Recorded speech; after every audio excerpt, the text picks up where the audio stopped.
Good morning, beautiful people of planet Earth. Well, it's still technically morning. It's 11:51 a.m. on the 3rd of November 2024. So, as promised yesterday. Oh, Charlie. I'm going to continue reading with the healing blanket and see how we go today. It's a very hot day. I've been out, made a video of my snake flatmate, my new friend. Doesn't look like he's going to move out anytime soon, or she. So we've got a kind of a resolution that she camps outside Charlie's window in the vain hope that somehow she might get her jaws clamped around my Charlie, and Charlie and Mum are not having it, are we? We're not having that. No snacks for Charlie. You don't want to be a snake snack, do you? A snake snack at the Sugar Shack at Sacred Space? No, she says. I want to live to be a really old bird and live with you, Mama T, for as long as we can make it together. I think that's a very good plan. Also, it's a sign of true love, Charlie, when you want to get old together and die happy in each other's arms. Of natural causes at your own appointed time, of course. Nothing weird, people. Yes, it's Le Petit More. I had to go there. It's a bit naughty, I know. Well, you know, I'm getting a bit risque because my libido's alive again. Who woke up my libido? Which one of you did it? I'll blame it on those. I'll tell you exactly who did it, and it was pure magic, and I don't think they were conscious of it either.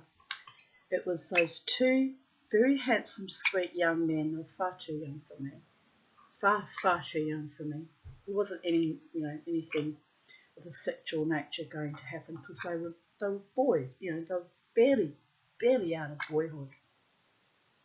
But anyway, they came to stir me up a few months ago at the club, at the Brooklyn Standard, and there was this moment when they were both very tall and they were towering over me. It was almost like a scene out of the Two Towers and Lord of the Rings. There was almost a fairy Lord of the Rings elvish element to it. And I'm sitting down looking up at these very exquisitely beautiful young men, telling them off, going, do not activate the last old lady hormone. Of course I was joking. I was actually joking. There's the cosmic blissful mischief of it. Is like, be careful what you manifest, baby boys and baby girls. So I'm telling these young lads, do not activate the old lady hormone. It could be DANGER. And they were like, ah! And we were just being so playful together and sweet. There was this moment where I think I left my body. Time ceased. They were looking down at the old crone, and the old crone's looking up at the young men old enough to be potentially my grandsons, if my children had ever gifted me grandchildren. And I looked up and I thought, oh, that's just delightful. I think that's when it happened. Or did it happen with all the flirting that's been going on in the last 12 months, stirring up the old Mama T, the Tanya, the wild woman? Could be anyone. Could have been anyone that switched me back on. But anyway, Mama T's quite capable of switching herself back off again, except this time I don't want to. I'm waiting for true love and romance and passion. Someone whose heart and body and loins and spirit and soul belongs to God, but a soulmate. Someone that wants to make a life with me in wondrous and magical and earthy and delightful ways for the long term. maybe we won't get old together. That might not be, what the gods permit me. I don't know. I don't know how long I've got, quite frankly. No one does on planet Earth. But the aim is to find someone that wants to be with me for the rest of our lives together, and happiness and harmony and bliss. And it's a dream. It's worth aspiring to. I've been dreaming it for 59 and a half years. I might as well keep on dreaming. One day my dreams will come true. Probably, as I always say. Probably have to wait till I transition to the next dimension, but in the meantime, it's a whole lot of fun trying. Sometimes it's a whole lot of fucking heartache too when I see the games being played, but it's human nature. I'll forgive and let it go. After all, I'm very good at that, forgiving and letting go. Sometimes I'm also good at not fucking forgiving, so be careful how far you push things, boys. Just saying. Anyway, Mama T. What are we going to do with the Mama T? We're going to read stories to YouTube. Part 2. Good strong values for a good way of life. From Ni Ogishik Gu Ikwe. And means Woman of Four Skies, Mary Ellen Baker. And they put down the bottom the Navajo star, which looks a bit like a flower. Sacred geometries in every country and every culture and everywhere, babies. Ani. Ani means hello. Bonjour also means hello, but Ani means hello too. I hear they put means hi. So bonjour means hello, Ani means hi. But basically it's the same intention. G'day, mate, in the Ojibwa language, or in, maybe that's not Ojibwa, because bonjour means hello in Ojibwa, Ani might be another tribal dialect or language. But anyway, I continue reading. I don't know why, but my asthma started to play up all of a sudden. It's weird, isn't it? Just sitting here, the window's open, minding my own biz. Well, have some pineapple juice. Pineapple's supposed to stop you from coughing. Not that I'm coughing, but you know what I mean. Mentioned asthma. My body immediately starts coughing because that's how it expresses itself, as asthma usually is a cough. Anyway, it's a glorious day. I should have gone to the beach today. It's just gone 12 noon. I could still do it. I'm just so tired of being alone all the time. Isn't that pathetic? But what can you do? No one can take me on. They don't want me, and I have to be okay with that. Well, I am okay with it, really. I'm not afraid to be alone for another 30 fucking years. It's all good, babies. It's my strength and my power. Anyway, Arneen. I had a dream many years ago. I was wearing, not you, Cho. I don't know if birdies dream. I suppose you do. I was wearing a soft buckskin dress. Did you dream of being Mama T's birdie? Did you? When I manifested you was shortly after I'd fallen in love with a gigantic South American blue and yellow macaw. And I was manifesting a blue and yellow macaw. What did I get? A blue and orange rainbow lorikeet. Oh well. She goes, Mama, You know what? You were the best manifestation. A macaw would have probably bitten my face off by now, especially how close I let you get to my face. Yes, I know. You was my baby. I love you. I love you. I love you. Mama. Bobo's in heaven, Charlie. Bobo's in heaven. There will never be another Bobo. We could get another doggy one day, but it still won't be Bobo, Charlie. Anyway, where was I? I was thinner than I am now in the stream. My hair was thick and long and black. My dress was beautiful. I was walking down this path. No, Charlie. No. The path was raised and it had no bumps. It was easy to walk. At the end of the path near the entrance to the lodge, a group of Indian women sat laughing and talking, working in the traditional way, beading and working with cedar and birch. The Indian women were happy with life. Oh, that's good, my darling girls. It's good to be happy with life. May we all merit to be happy in our own lives. When I went further on this path, at the other end, I saw this other group of women looking up at me with sad and painful eyes. Some were crying, some had pale skin. I turned and said to the first group of women, "You women, help your sisters over there. Take pity on your relatives. Help them to learn a good way to live." It took a long time for this dream to come about. 17 years ago, the first Anishinaabe Way conference was held in the Lac Courte Oreille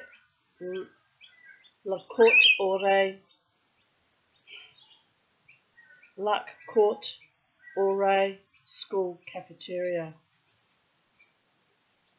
Each year it grew and grew until finally, 13 years later, the Healing Centre, Abanuji Aki, Children's Land, opened on my grandmother's land.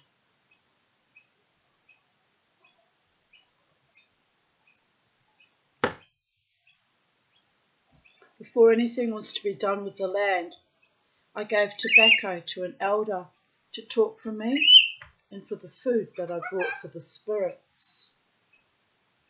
I asked him to tell the spirits of my dream how I was going to take care of this place.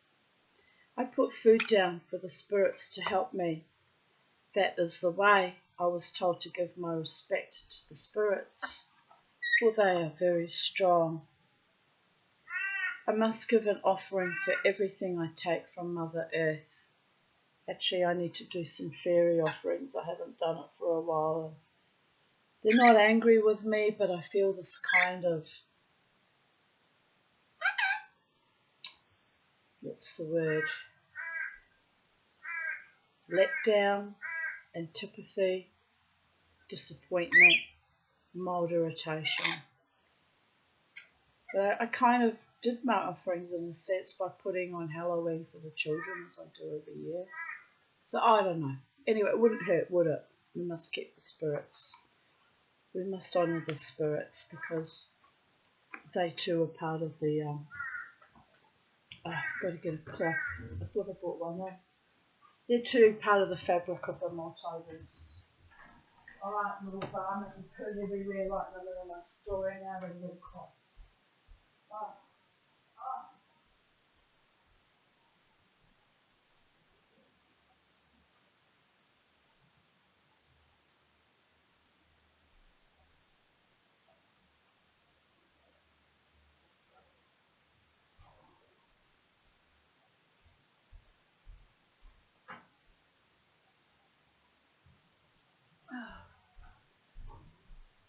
Where did that even go, Charlie?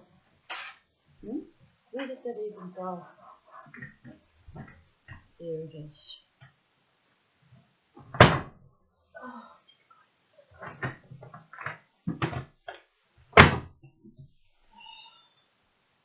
Some days you just like, I'm still tired from the dance. Some days you just don't want to be bothered. So, right,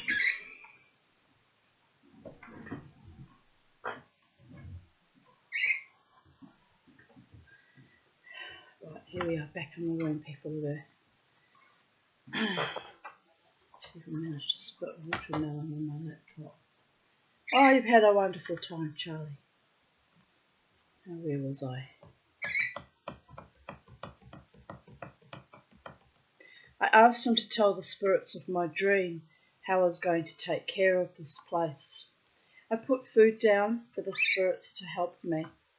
That is the way I was told, to give my respect to the spirits, for they are very strong. I must give an offering for everything I take from Mother Earth. I put tobacco down before the first tree was cut. I cried knowing he was giving his life so that we as a people could heal. You're getting mischievous today. Yes, you need to be in the garden, but that bloody snake's ruining your vibe. What shall we do, Charlie? No, we're not going to kill the snake. That's not nice. Yes, we'll just have to find a way to live in harmony with it. It's not leaving us. Might be the most devoted lover I've ever had in my life.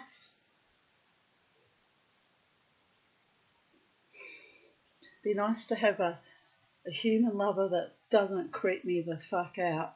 That would be nice. Anyway, you have to laugh. Mama T's trying to work out what is in the realms of possibility. We've had a backslide, haven't we, in the reality, in the fabric of reality. We've backslid. Things were going along swimmingly, and then this ginormous backslide. Give me a kiss. Give me a kiss. You never backslide, do you, Charlie? No, your love is for real and forever. You're a real birdie. A real birdie who loves her mummy. Look at this. Honestly. Big epic smooches. I know. Wigwams, teaching lodges, sweat lodges, sacred fire lodges, constructed by elders and spiritual people in the ancient traditional ways, are part of the healing centre. Year-round healing conferences are held for different populations. Gatherings include AODA, alcohol and other drug addictions issues, women's celebration, environmental education, corrections, community, sexual abuse survivors, domestic violence healings, youth and men's gatherings. Just put a head right smooched right into my hand. Oh, you know what? You are the most gorgeous girl. Do you know that you're the most gorgeous girl? You are. You're my most gorgeous of girls. Yes, you are. Shall we get another doggy, Charlie? She goes, no, Mama. The vets are terrible and they torture you and it's cruel and awful and costs a lot of money. Just stick with me, kid. I'll be with you till the end. Okay, Charlie. I trust you to do that too. She will. She'll be with me till the end as well. Hopefully, by the grace of the gods. Other gatherings continue to grow and to help people heal and relearn the traditional ways.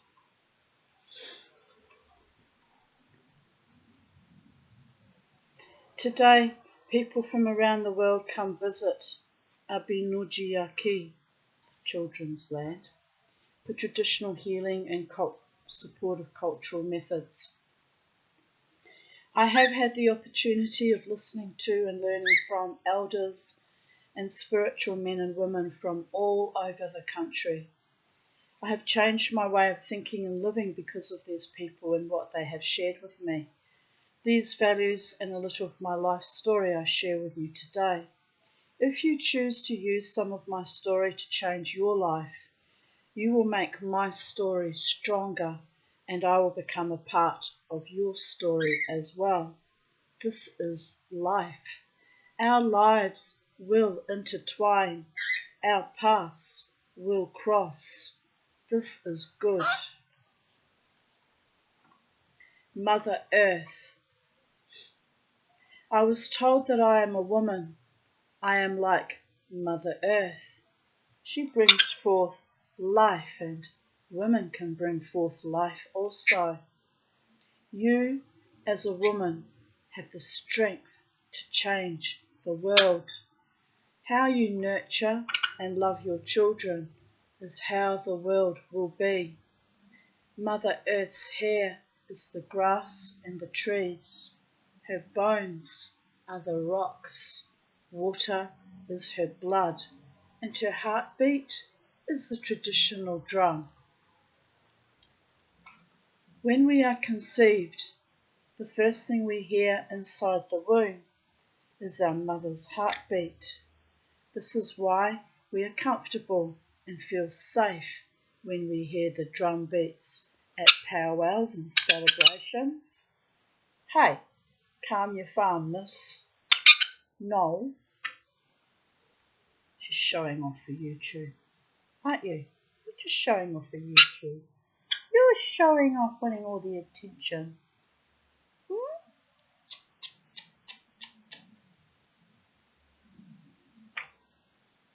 As we dance on Mother Earth and make our circles around the dance ring, we think of our life, the good, the not good, and how we will live our life. We can't have life without her. The air she gives, the life she gives is clean water and air. My grandfather was the first to tell me about womanhood.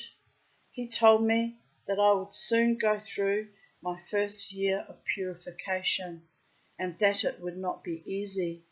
I would be going through many changes in my body, my spirit, and in my mind.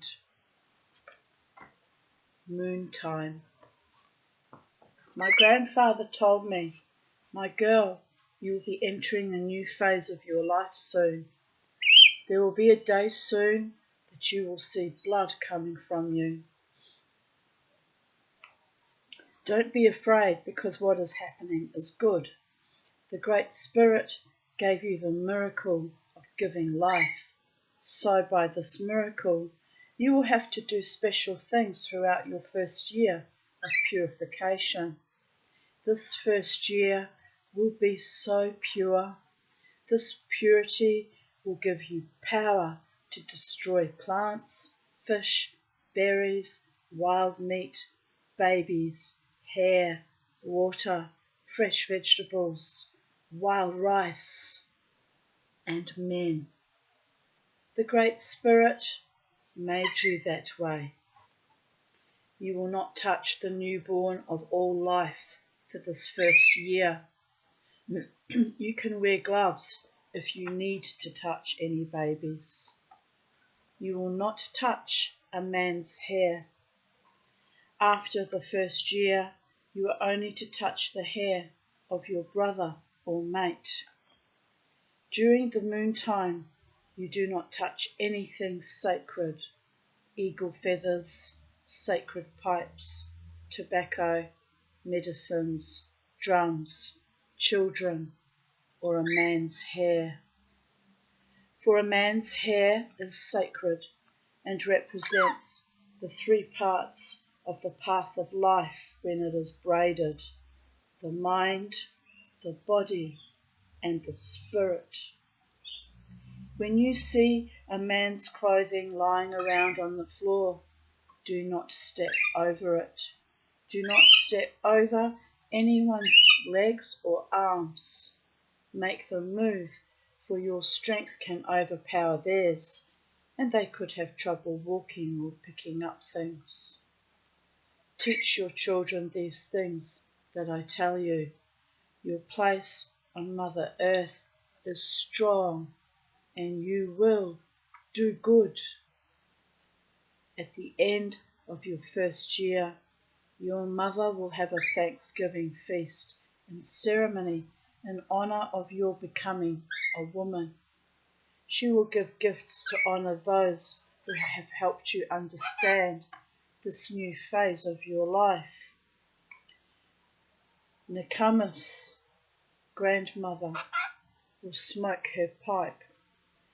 She will give the pipe to you to smoke your first time as a woman.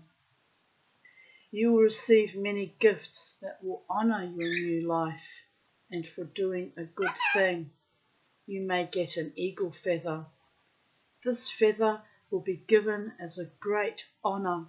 It is the highest honour given to man and or woman. Isn't that interesting? I had a friend, we're not Native American, we're both white women, but we're both mediums and psychics and spiritualists, and we walk with the gods and the angels and the fae and all that is, was and ever shall be. She gifted me an eagle feather, and I knew when she gifted it to me that it was a mark of great honour.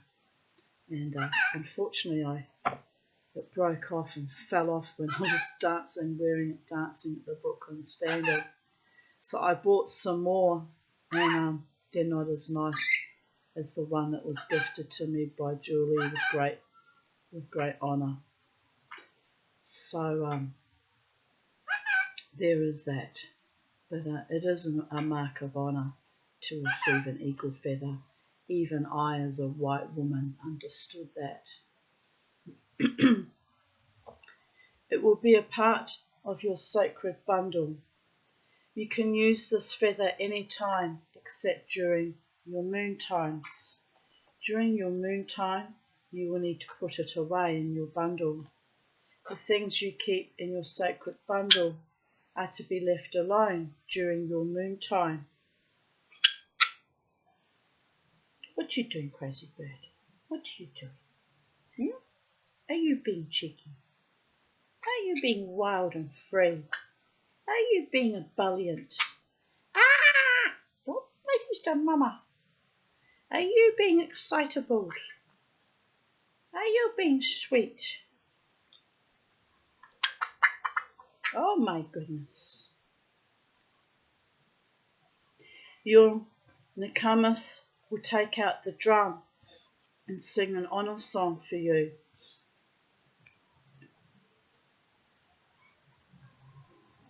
I thought that was my friend Peter that used to live down the road for a minute. Haven't heard from him for a while. Oh well, they're busy with their lives. The song will talk of your commitment and respect for all living things.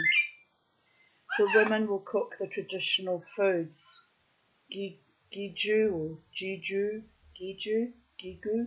fish, venison, deer meat, mikinak, turtle, minomen, wild rice, minin, berries, squash, potatoes, and nebish, tea. It's funny because nebish in Hebrew means in Yiddish means I think it means a pesky or annoying spirit, or actually I'm not quite sure now, or an annoying person. Let's Google. I've got to be accurate if I'm going to teach you something, even if it's something trivial. We must have it right. Nebish. I know, I've heard of it many times.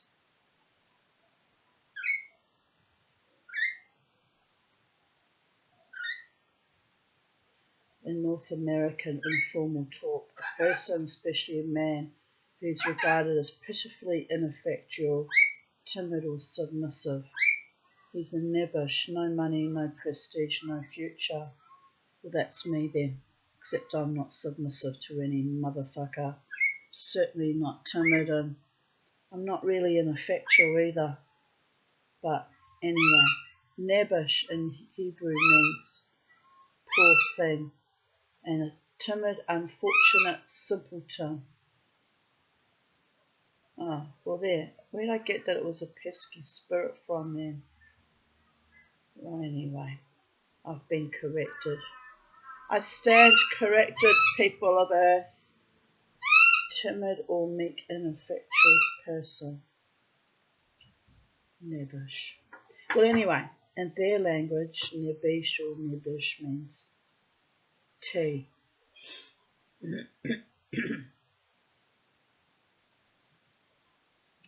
During the feast, your mother will feed you the first bite of fresh foods, and then you will be able to eat them on your own. When you do it this way, you are making sure the lives of the plants and animals continue to grow and live. After the feast, the invited women will get up and give you gifts to honour your becoming a woman. They will talk to you about being a woman, caring for children, and offer you support throughout your life. She's going to poo. She did poo. She just pooed in the other direction. Charlie. It is not good to dance at the celebrations while carrying a child in your womb or in your arms. They must stand on Mother Earth on their own. They make their own circle. I was told we carry offerings into celebrations, and when we carry our children during powwows or dance celebrations, we are offering them back to the Great Spirit. Do not feel slighted or ashamed when you are told not to be around ceremonies or sacred objects while you are on your moon time. Because of your power, there are other things you must do when you are on your moon time. Wear purple and a blanket whenever you are near ceremonies. Wear cedar in your shoes to protect others. Do not cook food or touch sacred instruments, as your power interferes with the medicines. You are very powerful, for you are expelling life. This sacred purification time is to be honoured in this way. Do not feel abused or ashamed when you are away from ceremonies.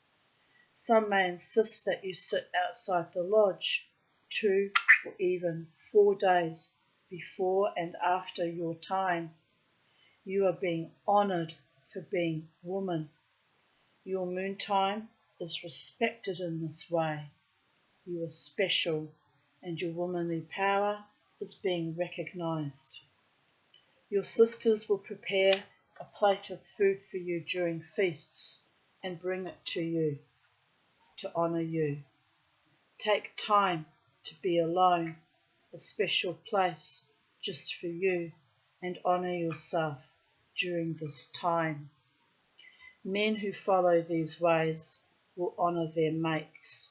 Some may not sleep with their wife during their moon time, for they respect their power. It is good to always respect those things that can hurt you. These men understand this sacred time and do not speak in ways which are derogatory toward women. He supports the woman in these traditional ways. Women are honoured in this way. Respecting the purpose of all things. Grandfather went on to tell me that in the same way we are to respect all of life. The greatest chore that is given us this day is to think good about all life, to respect all life and our own. We are to live on this earth in harmony. Me with a flaming massive carpet snake at my back door, am I right? Well, I'm trying. We're coexisting reasonably harmoniously. We are here for a reason. On this sacred path of life, we have learning experiences that will keep us in good, strong balance. Life experiences, sometimes difficult and painful, take us on a different path and we end up getting hurt there. We are to learn from the experience and pain, but must always come back to the sacred path of life. We keep walking the sacred path of life in this way. We are to know respect, honour and dignity from all man, beast and still life. Are your ears open to the grandfathers and grandmothers? What is the message for you today? What are you to learn? Can you keep your heart and mind open today? The highest spiritual gift we can give another is silence when they are speaking to the spirits. We do not want to interfere with that special spiritual relationship. Listen to the sounds of winter. It is a time that Mother Earth lets her creation sleep and rest. Hear the creaking of the sleeping trees, the laughing of the falling snowflakes, happily being called upon by the Creator to cleanse our air from diseases. Listen to Nulden sweep her gentleness across Mother Earth's breast, smoothly playing with the snowflakes, teasing them and ruffling through them as they fall ever so quietly. Can you too be this quiet? Practice patience, peace and acceptance. It is okay to not know why. Grinds my fucking gears, but it is okay to not know why. Some things are better left to just cut away and let it free fall and land in some other woman's lap, am I right?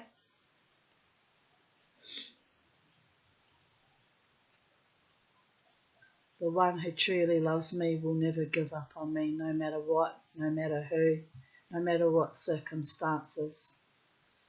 I can't compromise on my value system. Better to be alone and content and safe and honour my own path.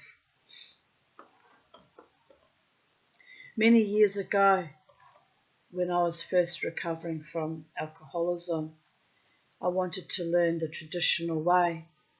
One day I thought I would go to my uncle and ask him to teach me Ojibwe language. Ojibwa language. I thought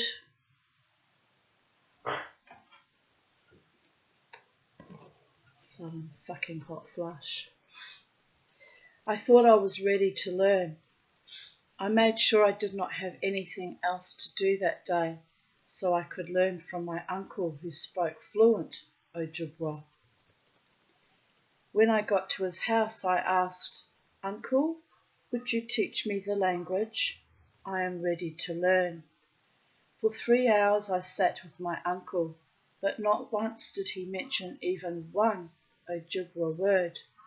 He talked about everything else, the weather, people we knew. I waited and waited, thinking that at any moment he would teach me. But finally I left his house, not knowing any more than when I came. A few months later, I was doing some errands, and while I was at the store I suddenly thought of my uncle and how he might like some snuff and cigarettes. So I bought him some and stopped by his house. Oh, there's a reference down here, pronounced Ojibwa, Ojibwa, and known variously as the Anishinaabe, Chippewa, Ojibwe, Ojibwe, Chippewa, and refers to the large tribal nation residing in many upper Midwestern states. She won't let go. and a large section of Canada.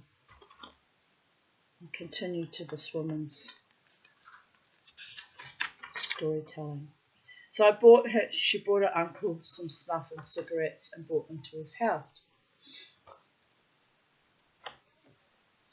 I let my car run while I ran in to give Uncle the snuff and cigarettes and to say a quick bonjour, which means hello. I put the snuff on the table and was about to go out the door when Uncle said, "Arlene, sit down."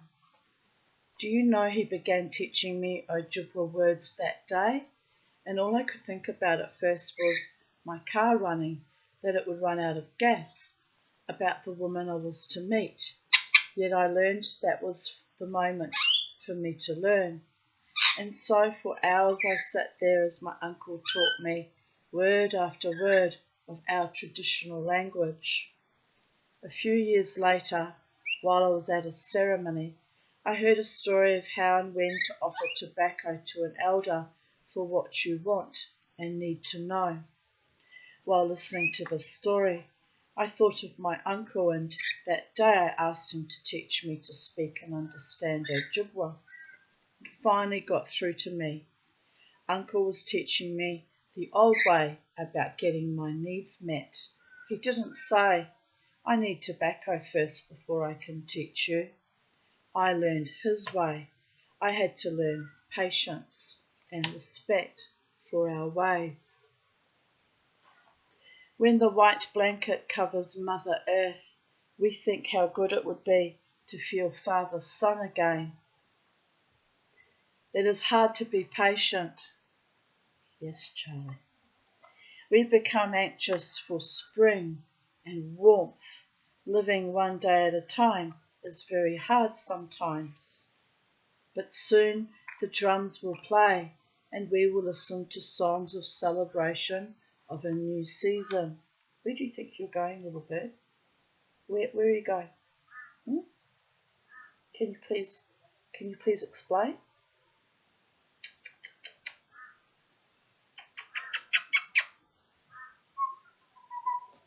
Come. Stop hanging off my elbow. Get back up there. Get back up there. Yeah, little bird. Thank you. Even skunk will smell good. Strength will be walking on Mother Earth as the Makwa bear opens his eyes and feels the hunger pains. Mother Earth will come alive. Molting. And babies will be born to all life. What a wonderful time, Charlie. You haven't had any babies? No. Well, because you don't even talk nicely to the wild birds. You tell them all to off. You learnt from Mama T, didn't you? Mama T trained you well. But you need to breed, Charlie. You're getting old and time is of the essence.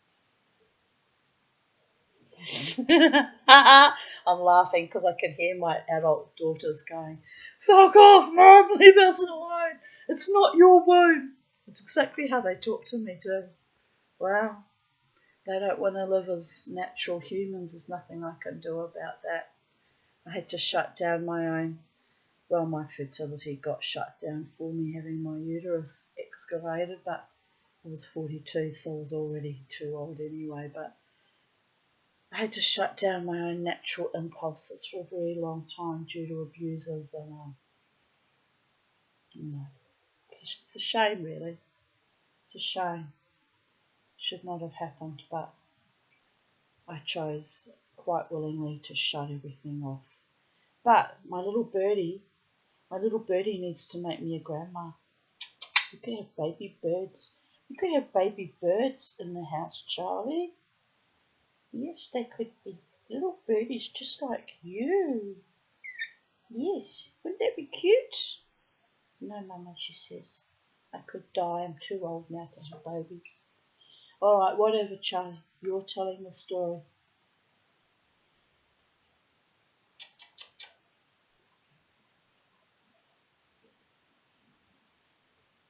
You and Mama the last remaining freaks of nature, childless, grandchildless, loverless. Never mind, I'm still smiling. It is what it is, babies. If we as humans could understand the cycles of life, I was told that each of the 4 colours of man were given a language, religion, and culture. Each is to be respected by the other. Do you see the bear going into the den of a wolf? Still, in Denawamagan, we are all related, my relatives. We are all related. We must learn how to respect ourselves as well as Mother Earth. Our lives are as precious to the Great Spirit as the lives of a blade of grass, the tiniest bug, or the life of a rather featherless, babyless bird. It's true, isn't it? Yes, your life is just as valuable as Mama T's life, only perhaps shorter. Yes. We are important, and the Great Spirit made us for many things. He made us to carry messages. Some of us have to carry deep and complex messages, while others are responsible for the simple ones. But to His big picture, we are doing the things He created us to do. He created Father Sky for the stars, moon, sun, and others we haven't heard about. He then created Mother Earth, and on her He put water and land. He made fish and water creatures to fill the big and little waters. He made the eagle, crows, robins, and rainbow lorikeets, and others to fill the sky. He made the deer, turtle, snakes, right at my back door, babies, and others to cover the earth. Well, she's gone to sleep under the dragon fruit plant. She really likes that spot. At least I know where to look for her where she is. She goes to the same spot every day.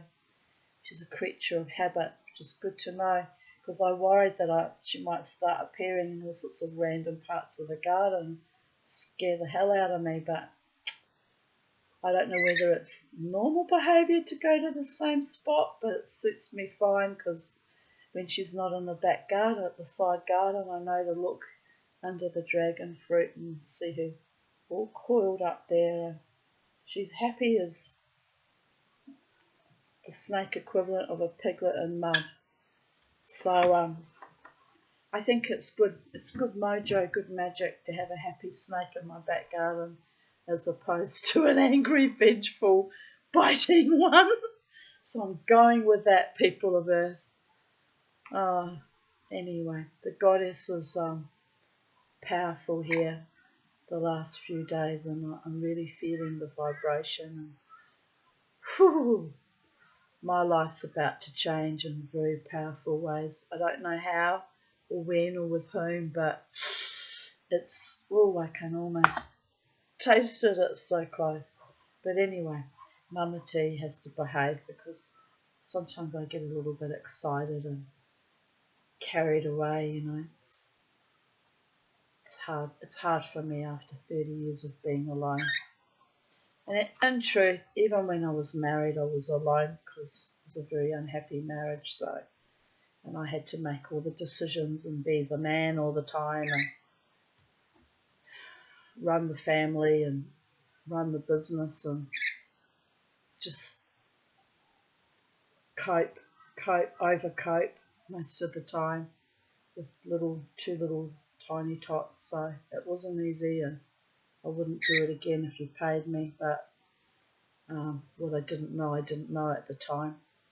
So I'm looking forward to finding a partner who is my equal in all things and shares the workload and shares the emotional labour and communicates and doesn't leave me fucking hanging by a thread and doesn't trigger me with fucking nasty things that I don't even think they realise what they've done, do they? They're completely oblivious. Or worse, it was done deliberately and they're completely fucking sadistic. I will choose to, no, I can't. That would be living in manic denial. The look that passed between us, it was calculated and deliberate. There's no doubt about that. I was going to say I'll choose to think that it was done innocently, but no, that was not innocent. There was no naivete or innocence in that.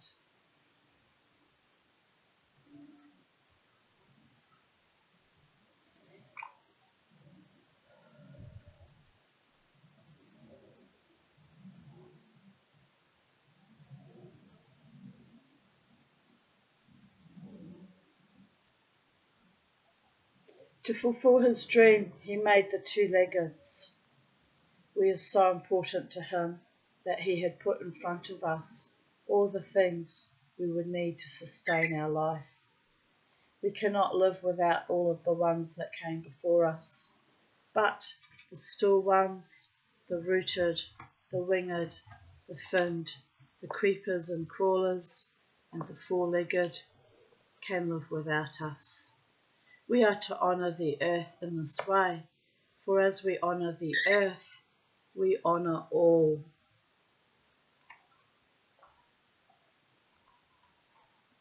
Asema, I've been pronouncing it wrong this whole time. Asema, it's spelled A-S-E-M-A, but I've been saying Asema, but it's Asema, means tobacco. It was told to me that tobacco was given to the Anishinaabe by the Great Spirit to be used as a sacrifice and offering to the spirits. When you have something bothering you and you need to understand, you can put tobacco down on the ground on the east side of a tree or in fire or water. When offered tobacco in a ceremony, always take it with your left hand, for the left hand is closest to your heart, and to speak from your heart is good. Every morning when you get up, take tobacco and say miigwech to the Great Spirit for your new life, for your new day. When you have misunderstandings with a friend or relative, you can offer them tobacco and ask them to talk about it. For that you need someone willing to communicate openly and honestly and directly, am I right? When you offer tobacco to them, you are asking the Great Spirit to help work things out between you. Look at all things positive. You can have that choice. The Great Spirit has given you a new day to do something good and meaningful, to help someone. The Creator likes to smell the tobacco we offer to him, especially smoked in the sacred pipe or in fire. He likes to smell the aroma of the smoke. He recognizes our needs. The Creator looks good on our request. He hears our tears also. All we have to do is ask.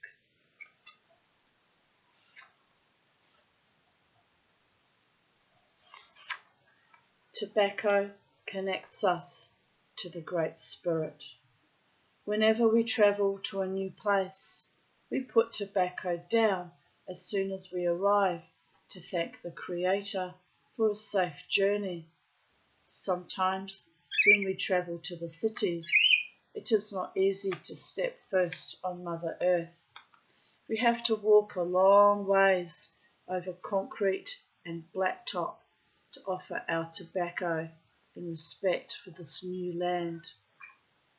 We offer tobacco to our spiritual leaders.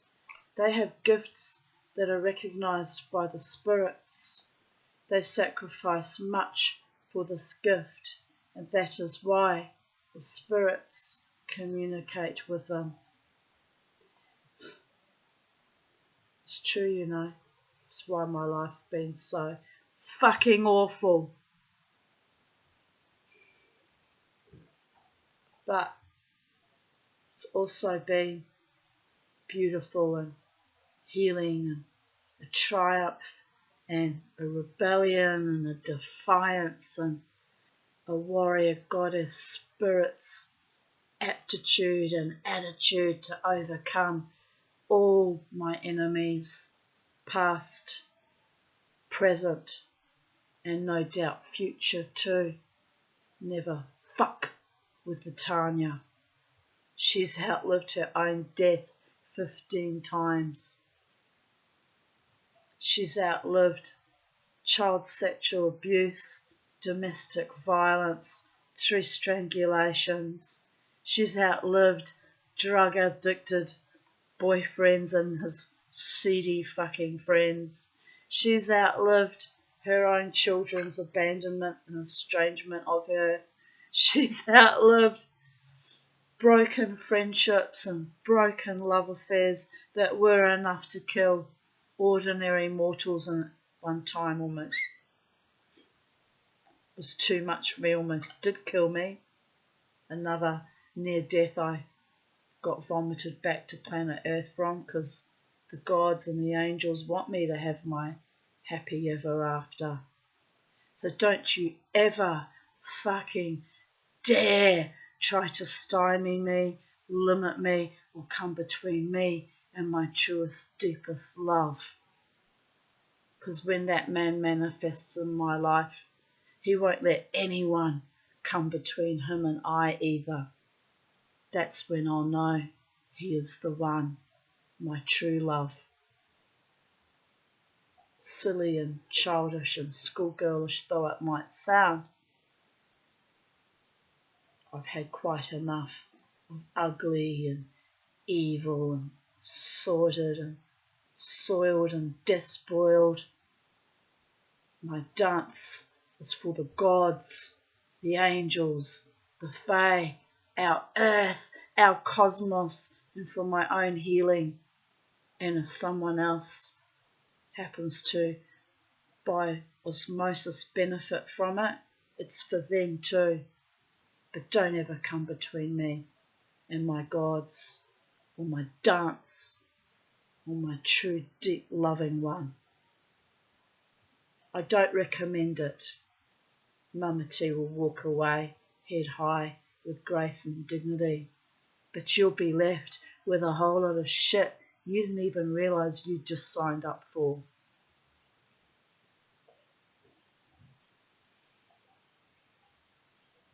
Never ask for something without first offering a gift.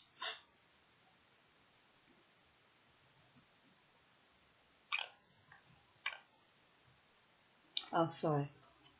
Go back to where it said. They sacrifice much for this gift, and that is why the spirits communicate with them. It is good to give them tobacco in respect for your need and to honour the spirits that help them with gifts. And it's funny, as a non-smoker, you will see me occasionally smoke cigars from time to time. It's a way that I'm soothing certain ancestors or spirits, but I'm a non-smoker per se. Very strange thing happens. I often have found out in my dance space. One of my friends who comes from India, Morris, often offers me cigarettes. And I always accept with grace because he's giving me an offering in a sense. It's probably some part of the Hindu tradition as well. Wants my blessings, but he gifts me first a cigarette on occasion, you know. People will buy me a drink, and that is a form of offering. not to me, Tanya Desiree Aarons, but to my powerful healing shamanic spirits that walk with me at any given time in the space-time continuum. So it's why many of my most wonderful friends gift me immensely. Sometimes I even don't feel completely worthy and wonder what's going on, but I realised over time they're giving me honour for my ridiculously impoverished, difficult, fraught life. I'm gifted like a goddess, and in return, they too are blessed. It's kind of a symbiosis that happens.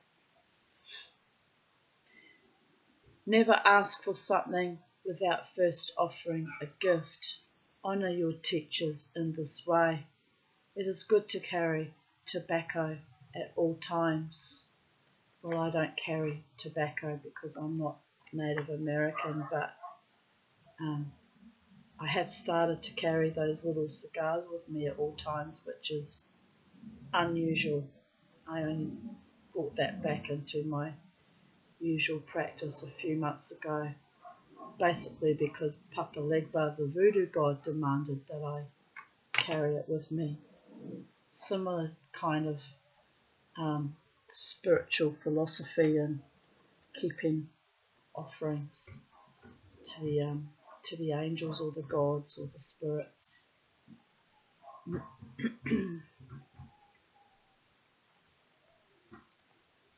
Eagle. I was travelling once with my mother when we saw a bald eagle fly over the car. He was not very high, and we stopped to put tobacco down. I was told if you see an eagle, to put tobacco down in thanks. The Great Spirit. What's happened here? Just got to pop up. Are we still filming? Because sometimes these pop-ups come and it flips my camera off. Right, we're okay. The Great Spirit sends an eagle as a good sign that our thoughts and prayers and wishes are being looked upon favourably by him. If we are worried or in any kind of trouble, the eagle will take these worries to the Great Spirit. Oh, Charlie. And your birdie will shit all over you because she's jealous of the eagle. No, I made that up. You're not jealous of eagles, are you, Charlie? No. You have your own magic. She's out of the arse most of the time, but she has her own magic. My goodness. Why did you do that, Charlie? That's a bit gross. Oh, it's also a lot. I'm all wet now. Oh, it's also a bit stinky too. Yuck.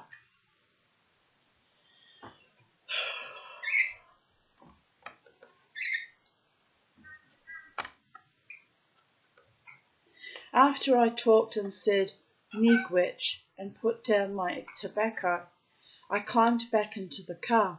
My mother said to me, the eagle was given to the Indian people as a great sign to help them out at times. I looked at her and felt close to her and accepted by her for the first time in my life. She told me, during my illness, I heard my song. We all had songs a long time ago. I was very sick this time, and I faintly heard the drums and someone singing my song to me. As I listened, my song grew louder and louder. It brought me back. I haven't heard my song for many years. I had almost forgot it. I thought it was gone with the missionaries. Indian children at the turn of the century until our recent past were frequently placed in missionary schools in which the tribal way of life was completely denied. Children were severely punished if caught using their hands to speak, used their native tongue or practiced any of their traditional ways, which is why I hate that filthy religion. Much documentation has been written in regard to this abusive system. There was a lot of child sexual abuse that went on too. Families were torn apart. Tradition was maintained in secret. This inherited loss continues to affect tribal families. After that, she took tobacco from me at ceremonies or when we would be riding together and an eagle would fly over. Sage. I was told that sage was one of our sacred medicines. Sage is used to cleanse and purify our thoughts and body, to prepare us to share and receive during ceremonies. Sage is burned and smudged at traditional ceremonies. To smudge, an eagle feather is generally used to pull the smoke toward and around you. You may use your hands in the same manner. You are to take off glasses because the spirits may be afraid of the reflection in the glass. Hats are generally removed in respect.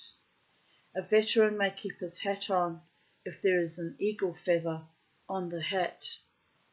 When I had something in my home that wasn't good, maybe a misunderstanding with someone, or I felt afraid, I could smudge my home with sage to purify and cleanse it from the negative energy. I have seen spiritual leaders use sage to purify their sacred articles, instruments, and the room before conducting a ceremony.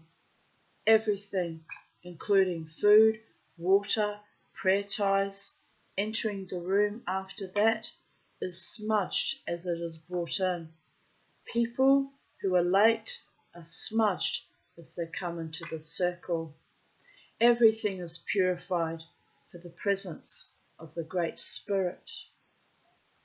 When our people gather sage, we are careful not to rip it out from its roots. We take care of our relative by not taking too much. We honour the female and male plants. If one is heavy with seeds, we leave it for future generations. We use sage for cleansing.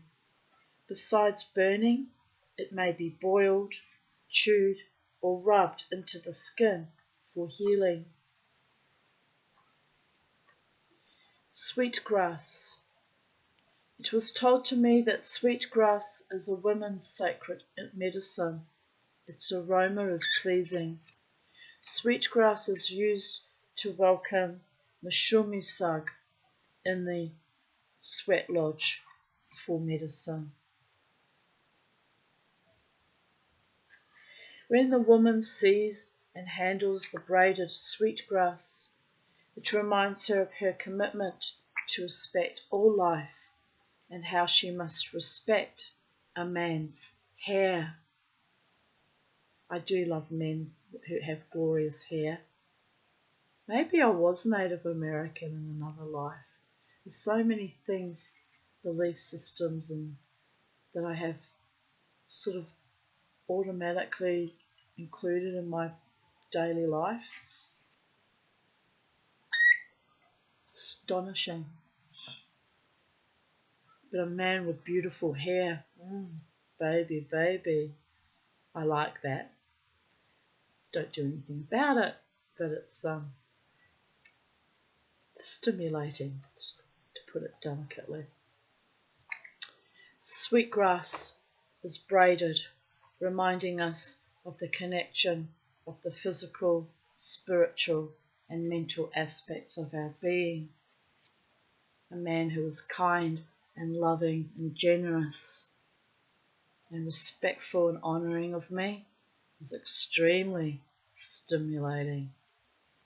Really, that'll really get me going, babies. Just saying. It's not always just about looks either. If you're not particularly good looking, you can win a woman's heart by just being a good and noble and decent and honouring and hard-working, respectful man. Someone who's good to his wife and his children and his pets and his community and his tribe and that to me is a man worthy of great and true love.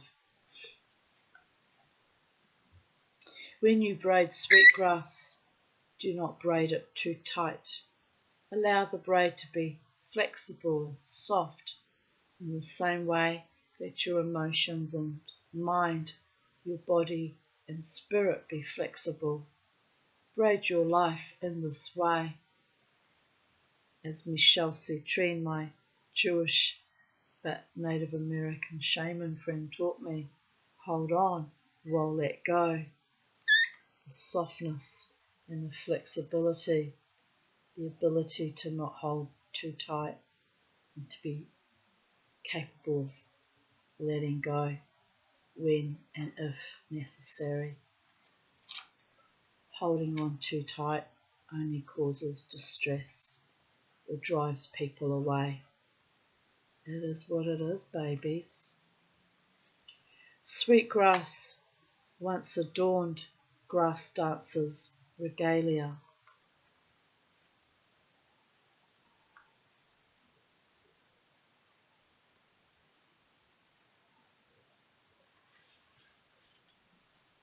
So sweetgrass is used to welcome Mishumisag, which is plural for Mishumis, grandfathers. The stones or rocks they bring in as part of the ceremony is first welcomed by sweetgrass offerings for medicine. So that's interesting. Cedar. Grandfather said, cedar is our sacred medicine. Cedar purifies the lodge and makes things good. When it is burned, the smoke carries our words to the Great Spirit. He likes the smell of cedar.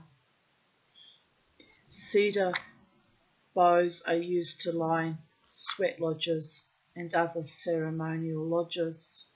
A woman on her moon wears cedar in her shoes to protect the medicines from her power.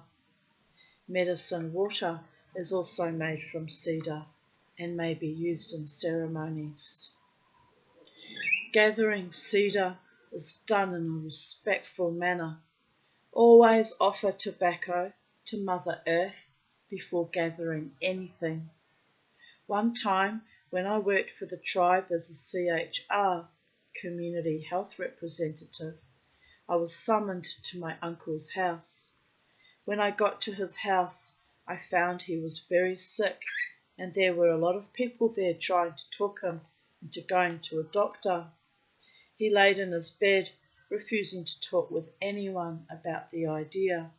I took one look at him and asked my cousin to take me to get some cedar. We got the cedar and I started to boil some in a big pot of water. When it started to steam, I took some into my uncle's room and set it on the floor. I left and closed the door.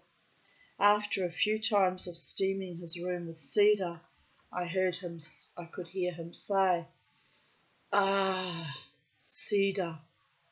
Soon he sat up and began to drink some of the cedar medicine I had made for him. Ow, Charlie! He felt good and his way was honoured and recognised, and he began to feel well physically. Soon he was out in the front room, laughing and talking with the people that remained there. He never said anything to me, but the gleam in his eye told me that his belief in the traditions and old medicines were validated and used by the younger family generation.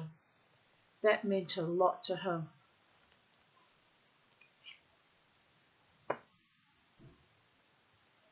We are gentle with cedar. It is medicine. We carefully bend and break back to bows toward us. We honour her by not taking too much in any one spot.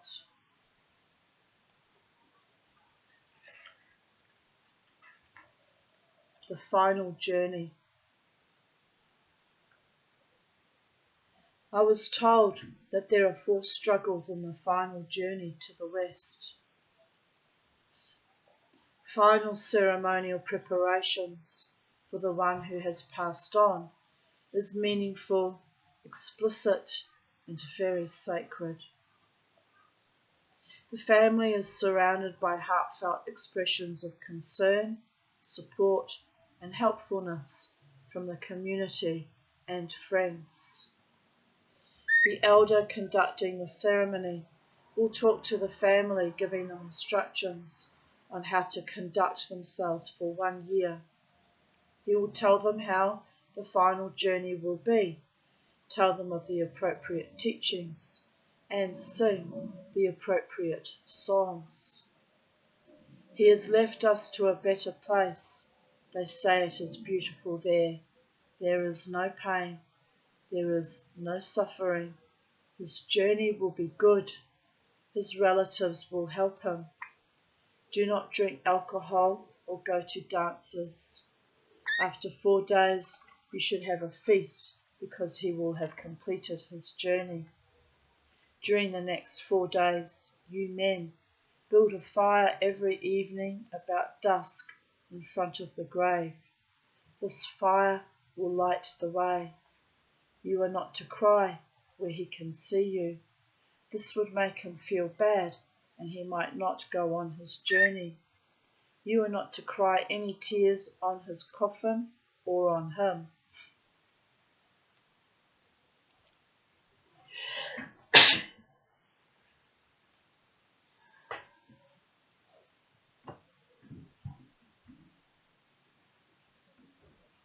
During the final song, you dance hard and fast. The spirits have come to take his spirit back to the spirit world. When the song ends, silence will fill the room. It is the end of the ceremony when his spirit must leave. His head is pointing west and... Yes, that's correct. For a moment, is that west? Yes, the sun sets in the west. And the blanket that hangs over the west door of the lodge will be pushed aside, and the people will leave by that door. Follow each other, one by one, past the coffin and out the western doorway. Everyone throughout the 2-day wake enters and leaves by the eastern doorway. Monidu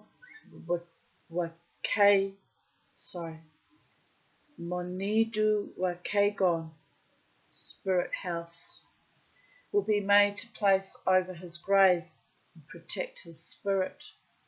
The spirit will come to stay with his body and eat the food or smell the asima that we leave for him.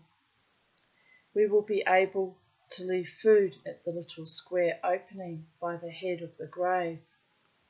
Be happy for him. Be strong when you think of the one you love with the Great Spirit, where it is beautiful, where the Great Spirit knows all by their spiritual name.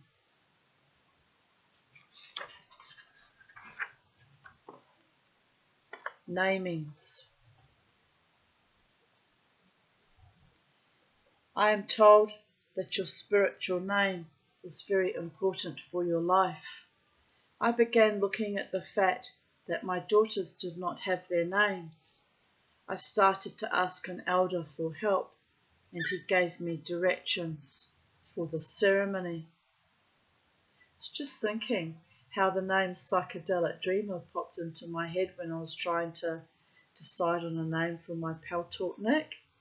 Wouldn't it be cool if that had been gifted to me by, a spirit or an ancestor from perhaps another lifetime, perhaps a Native American spirit? It's funny how that Ojibwa healer, the Maduan, came into my life only a a year or so later and was teaching and guiding and healing me. No accidents in the multiverses, people of Earth. None at all. It's delightful.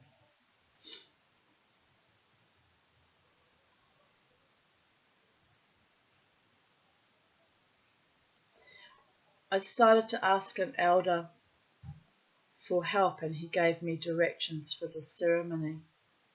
He told me to ask 5 people that I liked to be sponsors for my girls, give them tobacco and choose one to name my daughters. He would be the head namer. He said to choose these people for how they lived, what their values were, what made them who they were. I chose them very carefully. I wanted the best for my daughters, indeed. Then he said to have gifts for them and food for the spirits. He said that the head namer would dream names for the girls. After he had the names, he would tell me, and we would set a date for the feast and the ceremony. Sometimes, he said, it could take a while, and then again it might not take long at all. He said that the parents used to do the ceremony when their babies were 4 days old. I was told the Great Spirit knows us by our spiritual names. Our names were given to us long before we were ever thought of. Our names were in the spirit world, and only a qualified spiritual person could find the names in a dream and give them to us in ceremony. We are strong when we have our name. We can stand up and speak our name to the Great Spirit when we put our tobacco down. I wanted that for my girls. I wanted them to feel strong and to know who they were indeed. The greatest gift you can give a woman or a girl. Same, I guess, for boys too. Teach them how to be strong, to know their name and who they are. My mother was sitting in this big comfortable chair I had bought for her and watching what was happening. Every once in a while the namer would say something in Ojibwa to her and she would answer him in Ojibwa. She looked real important. It was like she was instructing or giving him approval of how to do the ceremony. I was told to place my food on the floor on a clean blanket.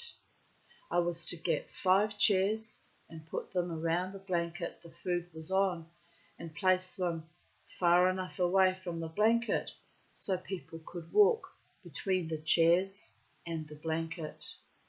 I was to bring the sponsors and seat them in order as to their importance to my children.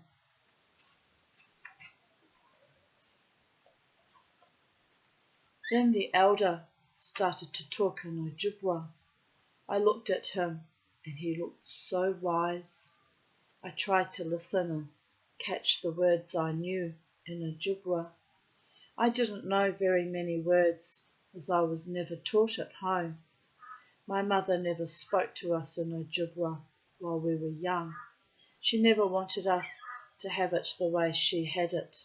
She used to scrub us hard to clean us when we were small, almost as if to scrub the brown colour off our skin.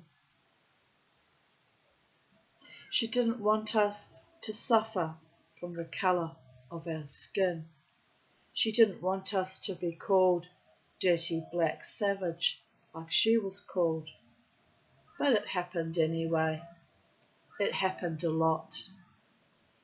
I was sitting by my mother and she leaned over and told me to make my daughters stand up when they got their spiritual names. She was so proud. The elder motioned for my oldest daughter to stand up and come to him. My oldest daughter stood up, and the namer said in Ojibwa, Nindishina kosoen ningabe anukikwa. Then in English, your name is West Wind Woman. He told her the story of the dream he had about her name. He motioned for my second daughter, and she stood up. He said, Nindishina kosoen giweden nuikwa. Your name is North Wind Woman. And he told her the story of her dream. He motioned once again, and my third daughter stood up. He said again, Nindishina kosoen ikwawedug. Your name is like a lady. Again, he told the story of the dream for my third daughter. He motioned at my fourth and youngest daughter, and she stood up. He said to her, Nindishina kosoen ogama ikwa. Your name is First Messenger Woman. My mother looked at them, real proud, and said, Oh, you have real good names. I don't like my name. I looked at her and asked, Ma, what is your name? Tell me. She said, Oh no, it's too funny. The elder asked her to tell him her name. She continued, I don't like my name. It means two birds sitting in a tree. The elder said, Oh, but I couldn't believe it and kept on prodding her to tell. She finally said to the elder in Ojibwa, Nindishina kosoen bajikanu ikwe. The elder said, Oh, that's a fine name, a beautiful name, and a strong name. What does it mean? I asked him, my elder. He answered, Two-Eagle Woman.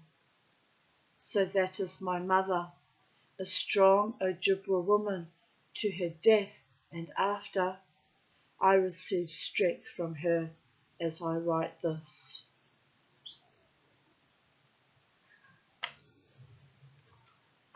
After the names were given and repeated by everyone 4 times, the sponsors spoke to my daughters. They told them that they would be by their sides when they were called upon, that they would teach them all that they knew. They talked of the honour that had been placed upon them and how they would live up to that honour. They talked good to my daughters. The women spoke of the women's strength and the women's work.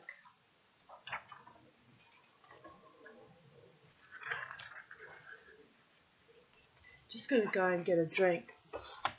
There's a faint very faint scent coming in through the windows, and it's set off my allergies a bit, and now my throat's closing up, so I'll be back. I won't be long. I'll take the rubbish to the kitchen.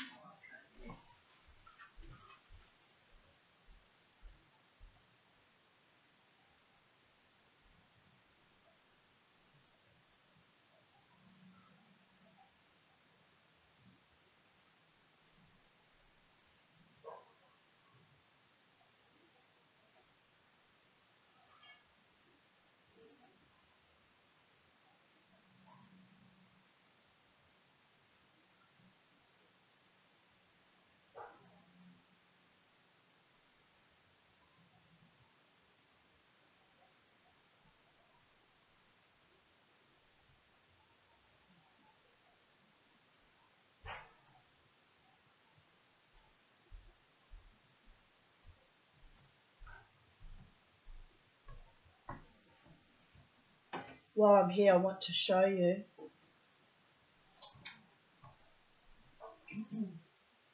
I bought it's called a niddy noddy. And this is the wool I spun. It was my first attempt at spinning, and there were lots of breakages, and I had to knot things together, and there's lots of lumpy bits, and it needs to be plied, and I'm not sure I'm ready to attempt plying yet, and I don't know if I can because of all the knots, like where I joined there. Probably did the wrong thing. There's probably another method for joining the wool together. I'll have to talk to my friend Belinda about it, since she's been teaching me how to kind of do this, but I went ahead and did this off my own impulsivity and off my own devices, and I don't really know what the fuck I'm doing, clearly. And I've still got some more wool to put on this, but I think that one's got a lot of short pieces, so I might not bother. But anyway, it's got a kind of a strong aroma to it. I wonder if that's what's making me sneeze. But anyway, I'm very happy with that progress. And when I apply it, you've got to apply 3. I've got to buy the special bobbin thing for applying 3 bobbins, and I don't know what you call it. I can't think of the word. Anyway, that'll be another investment I'll have to. I mean, this wasn't very expensive. It was $33, so it wasn't too bad. But yeah, I need this thing to help with plying. But I really struggled, especially since my spinning wheel, the arm kept falling off, and it's not working properly at the moment. I've got to fiddle with it to get it to work properly. But so this was an almighty battle and a task to achieve this. So I'm telling you, because I'm very fucking proud of myself. Can you tell? I love it when I wouldn't say I've gained mastery because I'm only a beginner, but I love it when I achieve something that I've never done before and didn't know that I was capable of doing. Now, if I could apply that to a love partnership with a wonderful man, bing, bang, boom, baby, it would be formidable. But I'm put on this earth to stumble through and do everything Hayaka style, back to front, ass first, struggle, fucking struggle, and fall off and get back on, fall off and get back on, and guess I'll be doing that till I die, so it is what it is.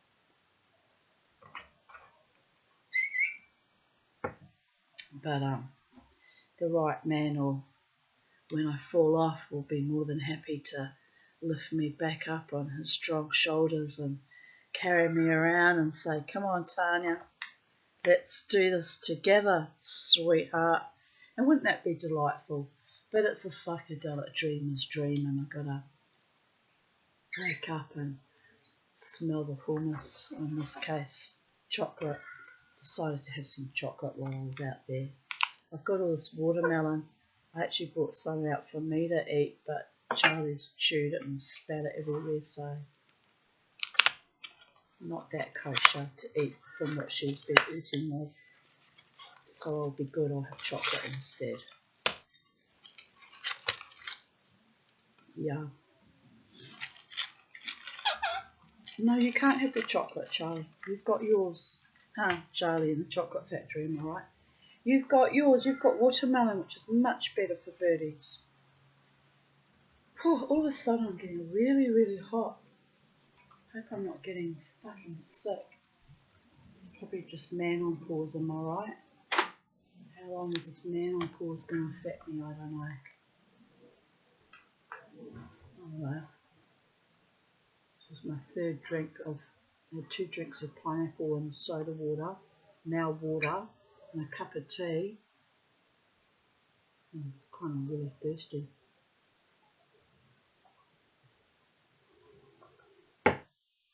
Anyway.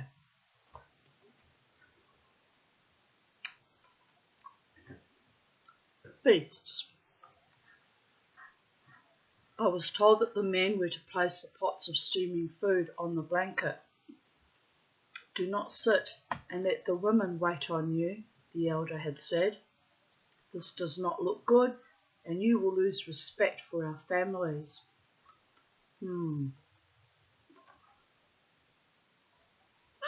Yes, my baby. The elder turned to the food and began to speak again in Ojibwa. A spirit bowl was prepared to feed the spirits first. Oh, you cheeky bird. You're trying to steal chocolate out of my mouth.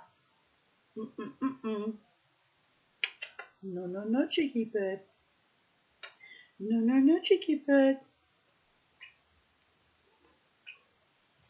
No, no, no, no, no. If you're naughty, you go in your cage.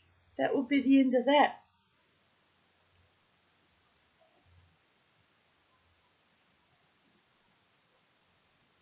Say, don't trust her. Sometimes she bites me in the lips. She can be a little bit of a demon bird. Sage was used to purify the food. After a spirit dish was made and given with tobacco to the elder to talk for the food. Right, she's calmed the hell down. Good. Honestly. During his talk, the elder asked the Creator to bless the women that prepared the food, always to recognise the women and their importance to the ceremonies and life.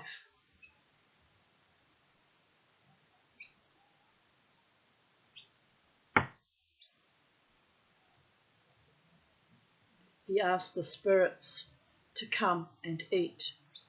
He knew that if the people eat and want more, that his talk was good. For when the talk is good, the spirits come and eat the nutritional value, and that is why the people want more. They can't get filled up. I've always had a huge appetite. Maybe I'm feeding the spirits as well as myself. But anyway, it's coming into balance in recent months, and I think that might be as a consequence of the CPAP. Is when you're not feeling like you're fucking dying constantly, you're not quite as hungry and partaking of all the things that you're scared to miss out on, am I right? Doesn't quite explain about the libido though, because that kicked back in too. But anyway, it is what it is, people of Earth. Mama T's been very careful and respectful and not making any more fucking mistakes. Well, I haven't for 9 years. I've been good. July. 9 years and 3 months. So, 9 is a symbol of completion.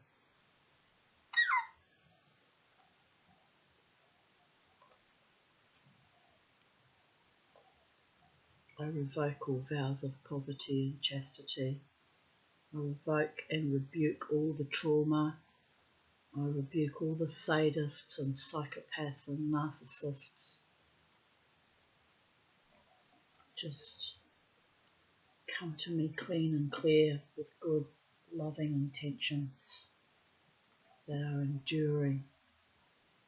All the rest can slough themselves off. Dear Goddess. Right, Charlie. Not that I've been in a natural, sexual relationship with anyone, but just that energy has to be completely sacred because you're dealing with the Tanya.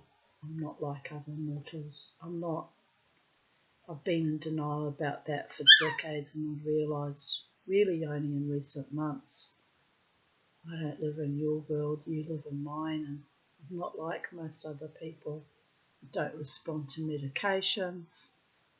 I don't respond to abusers. I don't respond to anything that interferes in my soul emanation. So it makes me a bit odd and weird and unusual and quirky. Sometimes angry as hell too. But I'm not always angry. Just Don't like being prey for a gimp, interfered with, messed with, fucked with, abused, destroyed. For what? For nothing. For being a loving person. Like, honestly, it's ridiculous. He talked to the Creator, thanking him for the day and for the names. He asked for a blessing for my daughters and to guide and protect them throughout their life. He talked about my mother and myself as good parents of these girls, and that we were doing the right thing. Teaching your children their traditions is the right thing. I taught mine, Judaism. Hear, O Israel, the Lord your God, the Lord is one. Speak of it when you lie down, when you rise up. The Shema, I taught them, means nothing now. Too much abuse in my community. Never mind. I also taught them pagan and witchy ways, so they have two paths to choose from to keep their minds stable and sane in dark times. I taught them as much as I knew, and then some babies. I taught them well. Now they are brave, fierce, independent women in their own right. Not mothers, alas, but capable of surviving on this planet alone, like their poor, feckless fucking mother, the Nebush, has had to do. I'll be back very soon. Fast forward this video.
Apologise for that interruption, people go.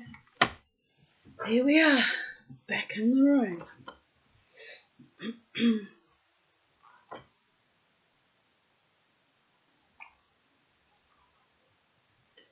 We were at the part where the elder had told the parents that they were good parents of the girls and that they were doing the right thing. After the prayer, he told me to fix a dish for the sponsors. Not too much, he said. So I piled the food on their plates, and they laughed. Not too much, they said. After I fed the sponsors, the elders were next to eat, followed by the rest of the people. The young fixed plates for the elders, sisters fixed plates for those on their moon, and everyone filled their plates. I thought of the good food on the blanket as I prepared my plate. Venison meat is good and sacred. The hunter will always offer tobacco for the deer's life. Pardon me.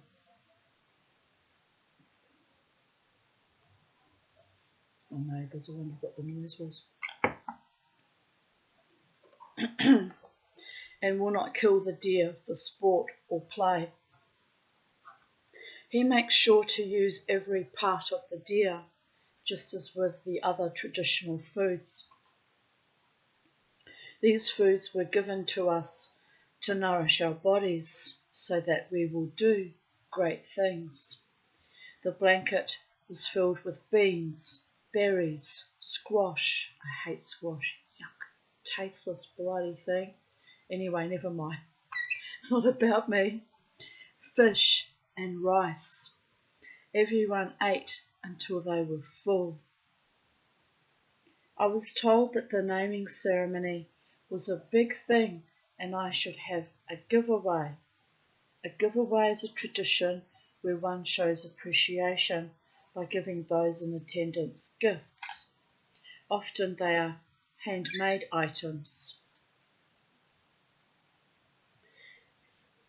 And I should have a giveaway in appreciation to the Great Spirit of the great honour of these people willing to sponsor my daughters. So I proceeded with my giveaway.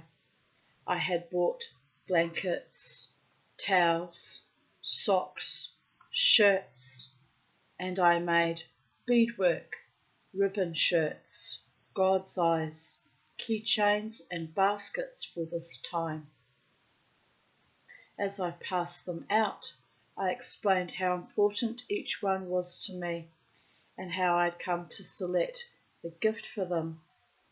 I was learning to stand up and speak from my heart through talking in the ceremonies and the talking circles I had attended. I gave thanks in this way.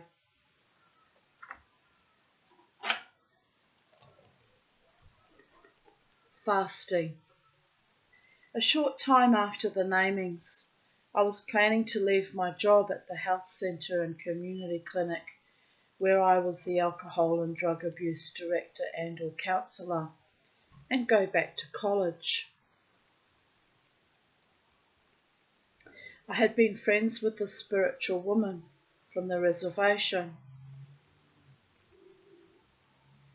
and she told me that she and about 5 other women were going to do a fast up in Canada.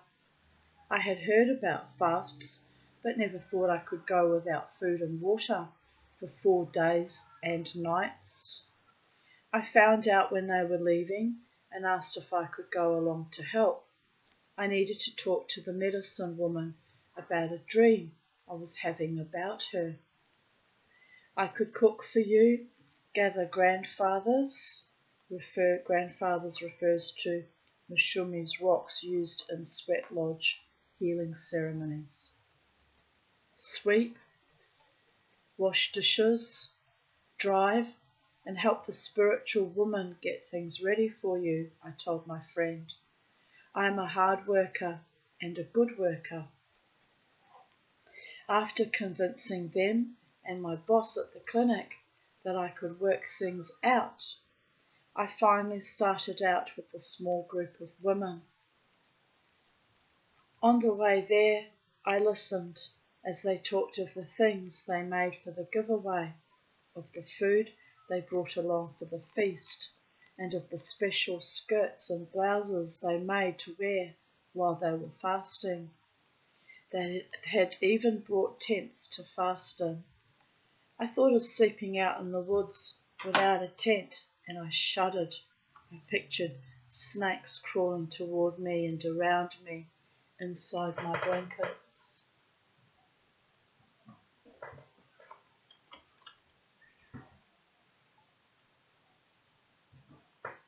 It's odd. I thought I heard a tail pulling up, but it's... Oh no, I did. It's hidden by the tree. The neighbours are going away.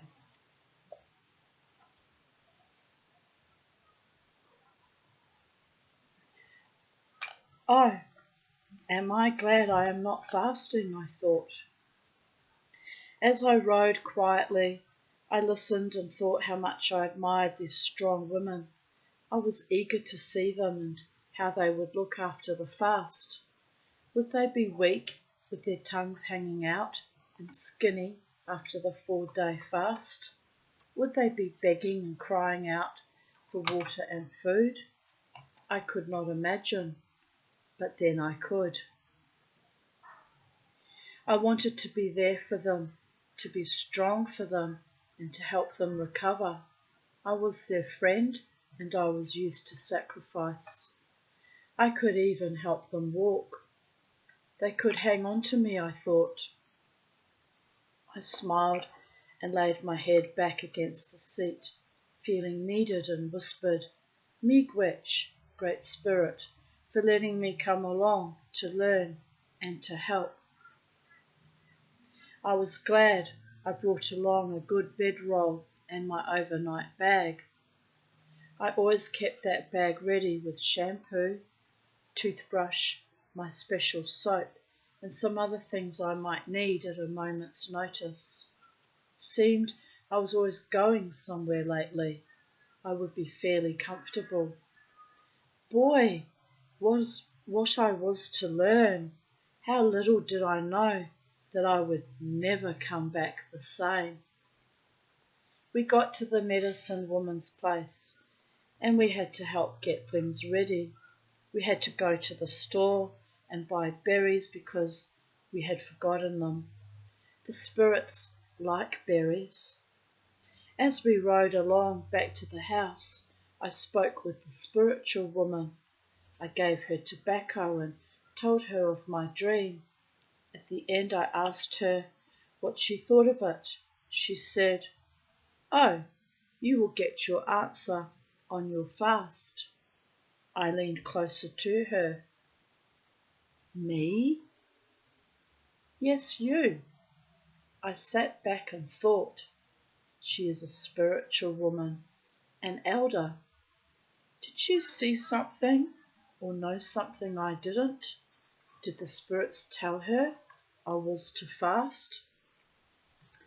But I don't have a nice skirt, I don't have a nice shirt, and I don't have a tent, I thought. I didn't come prepared like the others did. Then finally, well, I guess I could do it if she said to, I thought. Yes, I'll go. The others were glad when I told them that I was to fast too. They said it would be good for me. That night we had a light meal and went to bed early after a pipe ceremony. We were to get up before sunrise and make our way to the fasting grounds. But in the morning the thunder beings came and brought rain, and the spiritual woman said to go back to sleep for another hour or so. She woke us about 7 and we started out. We could not eat or drink anything from that point on. The grounds were off the road about 5 or 10 miles by a lake. We were to make our lodges just big enough for us to crawl into and rest after sunset. The rest of the time we would be outside. Oh, Charlie, you've managed to spit watermelon on the book. Dear goodness, how did you do that, Charlie?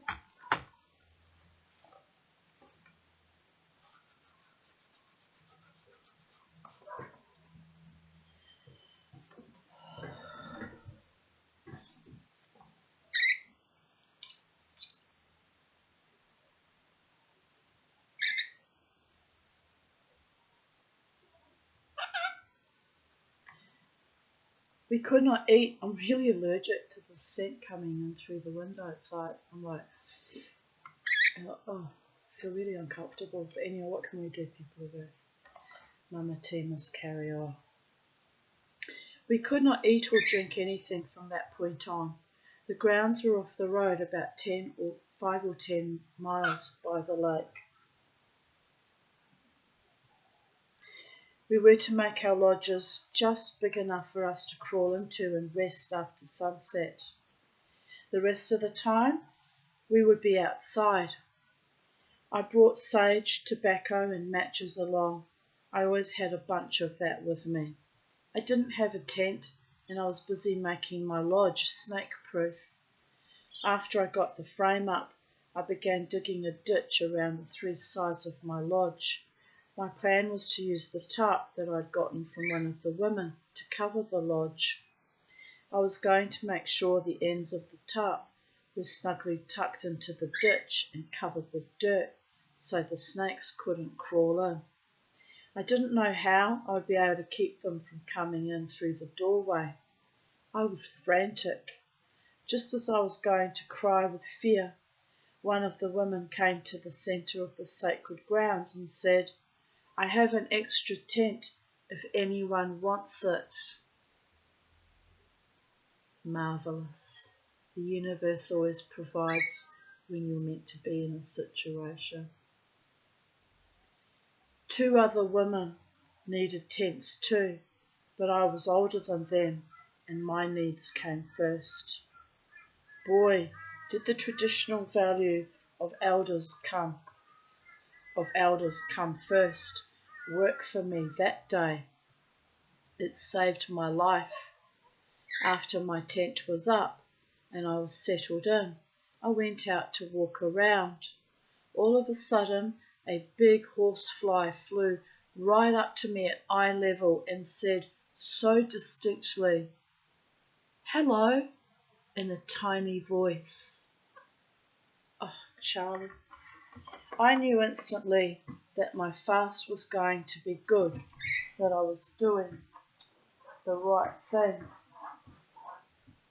Charlie girl, your ass is a constant.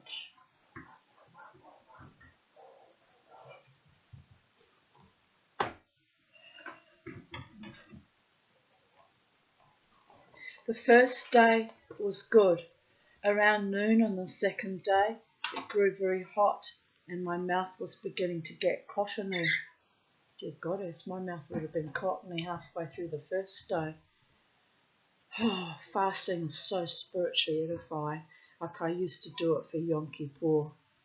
Now I don't observe it at all. I went dancing this Yom Kippur like a heathen, but a proper fast, praying with your tribe, with your congregation, soul edifying, powerful.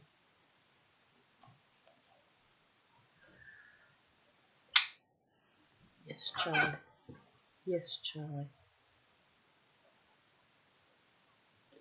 Oh, her mouth was getting cottony. I looked for a cool, shady spot to sit and make my nick. So I pronounced knick. Okay. I wish I'd spell things how they pronounce it. Drives me a bit bonkers, that. But there'll be a reason that Creator designed it that way. Keep white people from being too smart ass, am I right? It's true though. It means much mixed. This is a tobacco-based mixture, also accompanied with other herbs, primarily cedar, balsam fir, sweetgrass, calamus root, sweet non-fern. I don't know what a sweet non-fern is. I'll have to Google it. Shall we Google it? Since I have to video on my computer, we have the power of Google simultaneously, almost instantly, as fast as I can type. Sweet non-fern.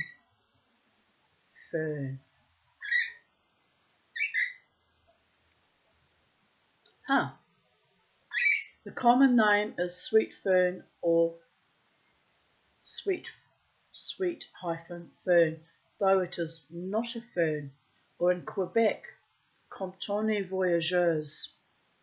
The genus Comptonia is named in honour of Reverend Henry Compton, 1632 to 1713, Bishop of Oxford. The species name Peregrina literally means one that travels. Do we have a picture of it?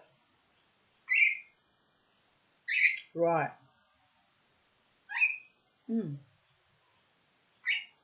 Interesting looking plant. There you go. Mama T and all my wonderful subscribers and YouTube audience now know what sweet fern is. Isn't it wonderful, the internet? At the touch of a few fingers, knowledge straight at you. Bing, bam, boom, babies. It's astonishingly amazing.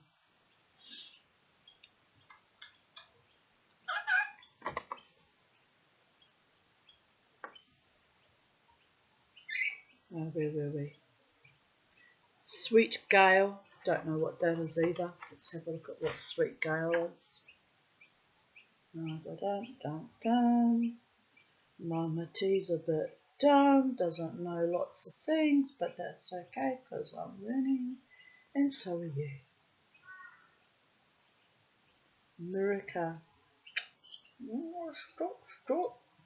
What does it smell like? Gale leaves have a nice, pleasant, aromatic smell that increases when the leaves are dried. Ow! Taste is similar but also somewhat bitter and astringent. See Zedowari about bitter spices. Sweet Gale. Stop. Just stop, Charlie. There's no need for this. That's Sweet Gale. $87 for a plant. By the gods. Looks like a small shrub. Look at it again.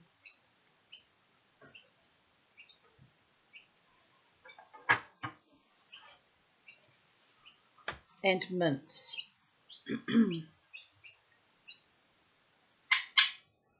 Other mixtures may include beerberry, sweet goldenrod, rose petals, sage willow bark, red osier bark, sweet clove. I don't know what that is, but I'm tired of Googling.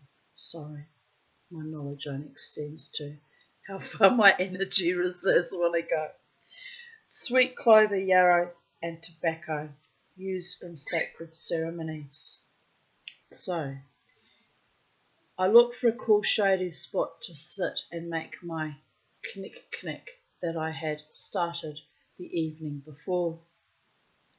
I peeled the outer bark off the twigs I had gathered, and I scraped the inner bark off onto a small cloth I had found in my bundle. I laid this out to dry in the sun for the rest of the day and started to walk around a bit. It was hot. The rest of the women were lying down on the ground in the shady spots, trying to keep cool. I happened to see a big round flat rock sticking out of the ground about an inch or two. It looked so cool. I laid down next to it and placed my cheek on its flat surface. It was cool. It felt good. The cool ground on the rest of my body was refreshing. I lay there with my face and ear on the rock when I was taken in mind down deep into Mother Earth. I could hear her strength and hear her depth and hear her darkness and aloneness. I was taught, ow, Charlie, that day that Mother Earth is strong, gentle, safe and kind, just as my mother was when I was a little girl. Then, just as fast as it began, it was gone. Our elders say that Mother Earth can heal herself. I believe that too. She has that power. It is not she we have to worry about. It is us. She is beginning to show her strength now, today. It was told to me that soon the spirits would show their own strength. Look at the strength of the water spirit on the east and west coasts. Look at the strength of the spirit of the wind in Florida. We're talking here about tornadoes and hurricanes and terrible, terrible, terrible typhoons. And I wondered when my next lesson would come. That second night, it was a little bit more uncomfortable, but I was not hungry. I still felt strong. I burned my sage when I began to waver, and the times I started to feel weak. My mouth was a little more dry and more cottony. I slept good. I woke up early before sunrise.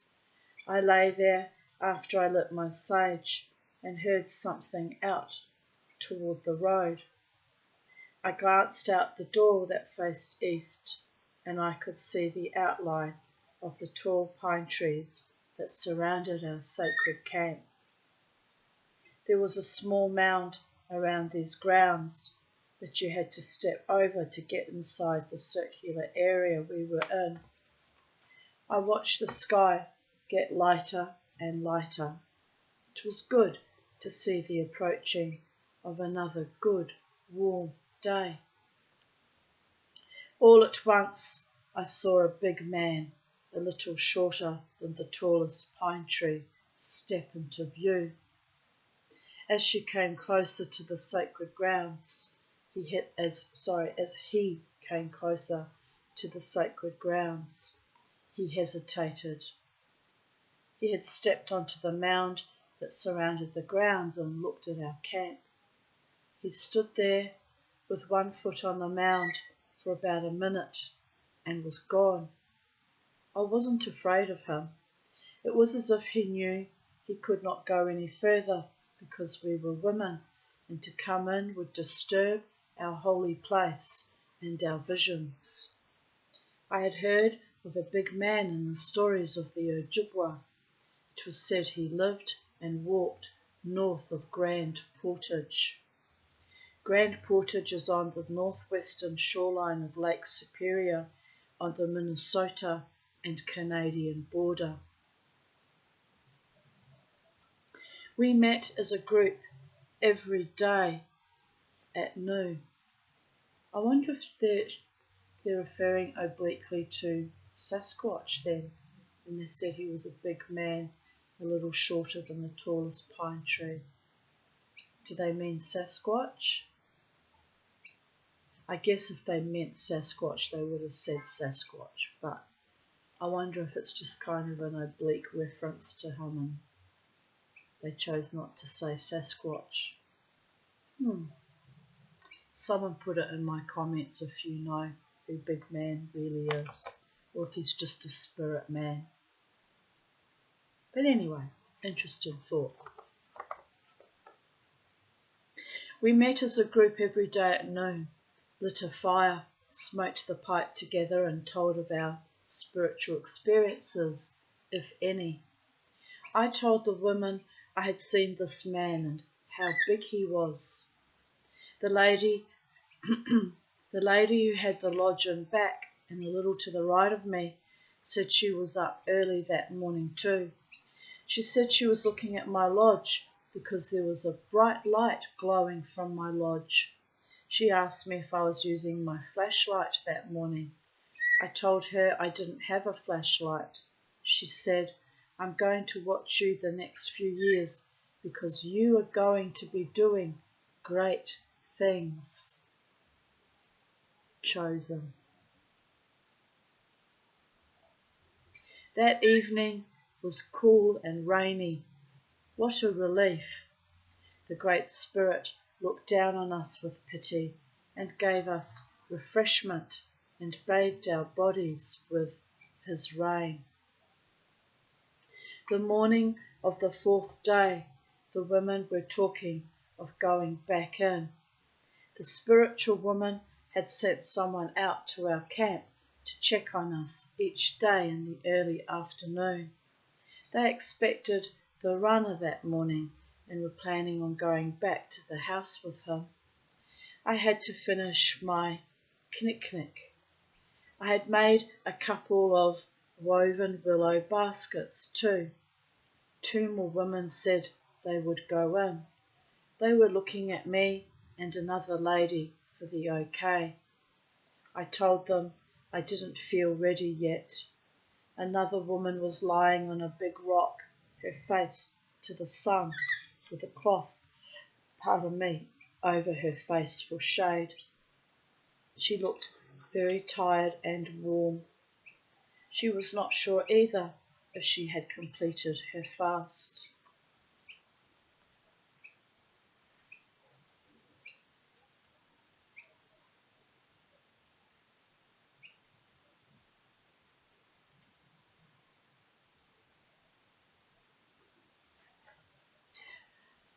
So I read that and I disassociated through the whole thing, and I was flashing back to Friday night when I arrived at the Brooklyn Standard. My friend there, Sonia, who's has Filipino blood, which I picked up on when I first met her. She was a bit astonished.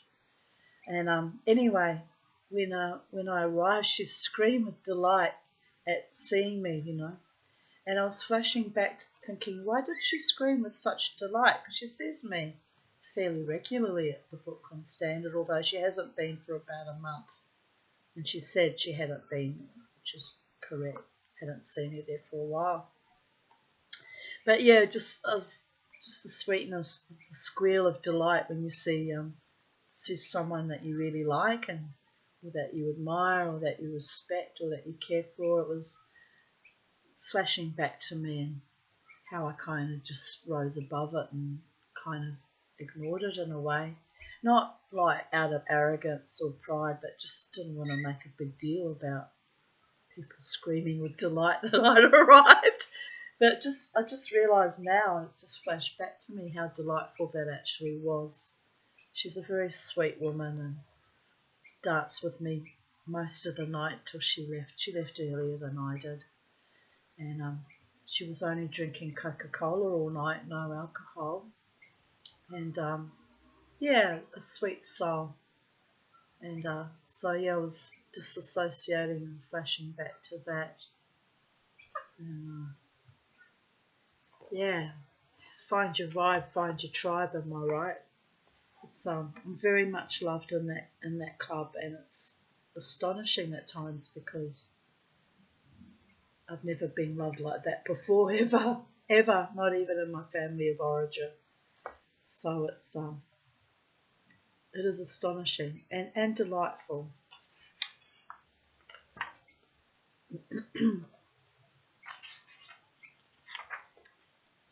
I took where am I?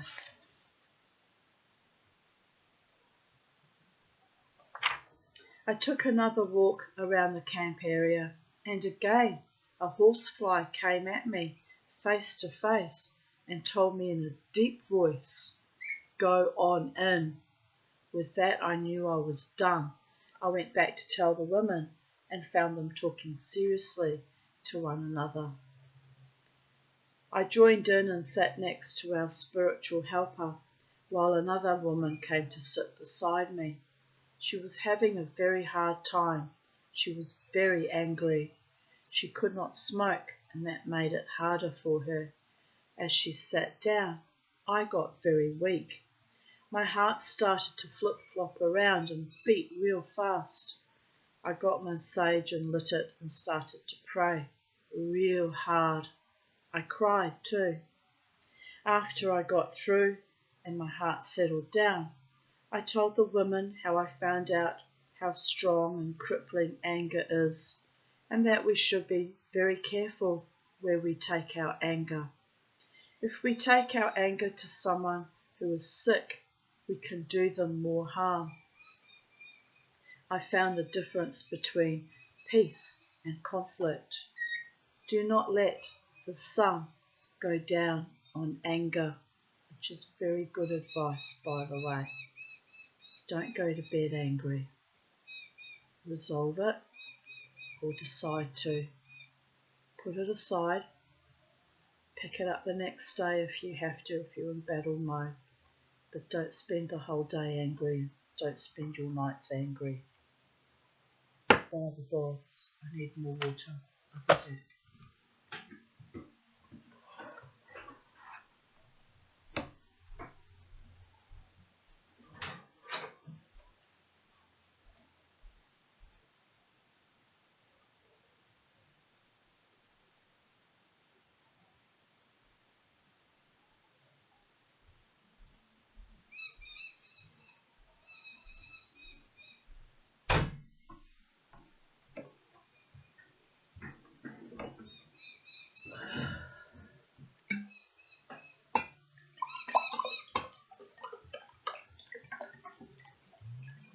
I had, wanted it as a form of self-harming behaviour actually. I wanted it quite badly and I indulged in it, but I bought pizza for dinner last night, and I bought 2 pizzas, which is what I normally do. So I had pizza last night for dinner and I had pizza for breakfast, and there was onions in it. Dum Tony Phillips Aarons. And I'm feeling very unwell. Very unwell. As the days progressed, I felt more unwell. Plus the strange scent coming in through the trees. It's that's been a strange irritant the last week or so. I just took a photo of them, the beautiful Sydney rock orchids. I didn't put my nose up to smell them, but I think it's coming from them. It's a strange aroma. It's kind of woody, but also there's a kind of a bitter edge to it, like almost smells like something's off, but not quite. And then there's a kind of a sweetness, like the scent of death. At first when I smelled it, I thought, oh, something died in the possum box, but no, it's not death. It's some floral, some woody kind of aroma. Anyway, it's doing my head in, people of Earth. But anyway, on we go and on we go. Mama T's a survivor and a thriver. Can't give in to every little malfeasant fucking discomfort and allergy, am I right? Have to carry on. Have to carry on, my darlings. Where were we? Do not let the sun go down on anger. During the next hour or so, while we waited for our ride back to the house, I was walking around the camp again and I still felt a little weak. I was told if you were tired and weak, go to a straight, tall tree, put your arms around it and hug it real hard. Hang on if you have to. I did just that. I was hugging the tree that I'd sat by for many hours during my 4 hours here, making my tobacco. Little one was thirsty too. Oh, So she splashed it all over me. Thanks, Charlie. Suddenly I felt the tree take me fast down to the bottom of its roots, deep into Mother Earth again, just as the grandfather did a couple of days before. Again, I felt the strength. You really are a little pest sometimes. Again, I felt the strength, safety, darkness, and depth. And just as fast as it, you're not meant to bath in it, Charlie. It's for drinking.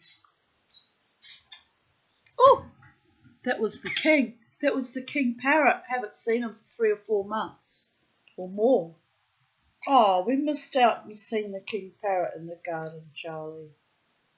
Oh, never mind. He'll be back. And just as fast as it took me down into Mother Earth, it took me up to Father Sky, where I saw his strong arms reaching outward and upward toward beauty, purity, and infinity.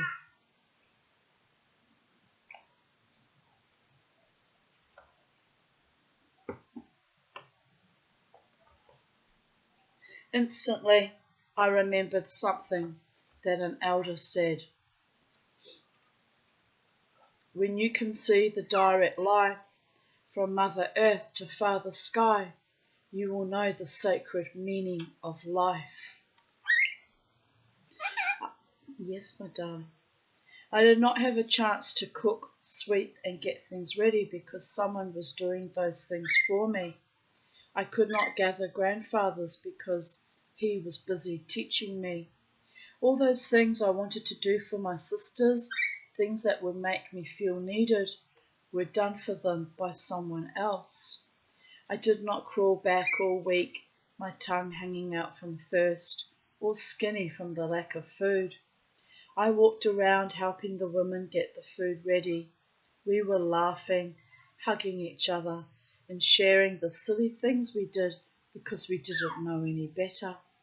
We talked and laughed at the foolish questions that we asked our spiritual helper. I felt I belonged. How many years I had waited for this feeling. I found I was having fun and I was beginning to trust my sisters. What? Bobo's in heaven, darling. I had never trusted women before that day. They could always steal my man, as they often do, talk about me behind my back, and most of all, laugh and tease me about my being fat. These women would never think to trick me and laugh when I hurt myself. These women suffered with me, gave their life right along with mine for something that was important. What a beautiful way to begin a friendship. Feeling the bonding and the trust I was experiencing at that moment made me want to learn more to pass on to my family and community. This life and way had belonged to my people since the beginning of time. My ancestors had experienced these feelings since the day we were born. They felt kinship. This was the way they bonded together. No wonder we didn't have the violence, alcoholism and abuse that is in our communities today. I was just beginning. Yes, my darling.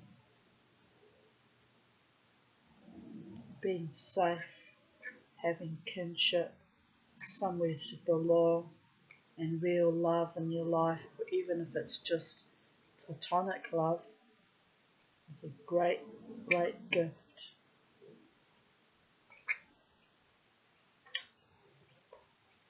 Giveaways. Our feast was powerful. The food. You're such a cheeky bird. Yes. Yes, you were. The food tasted good. We were told to be careful how much we ate that first time. We didn't want to make ourselves sick.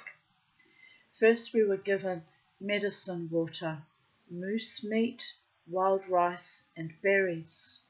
Then we could eat the rest. Oh, I know.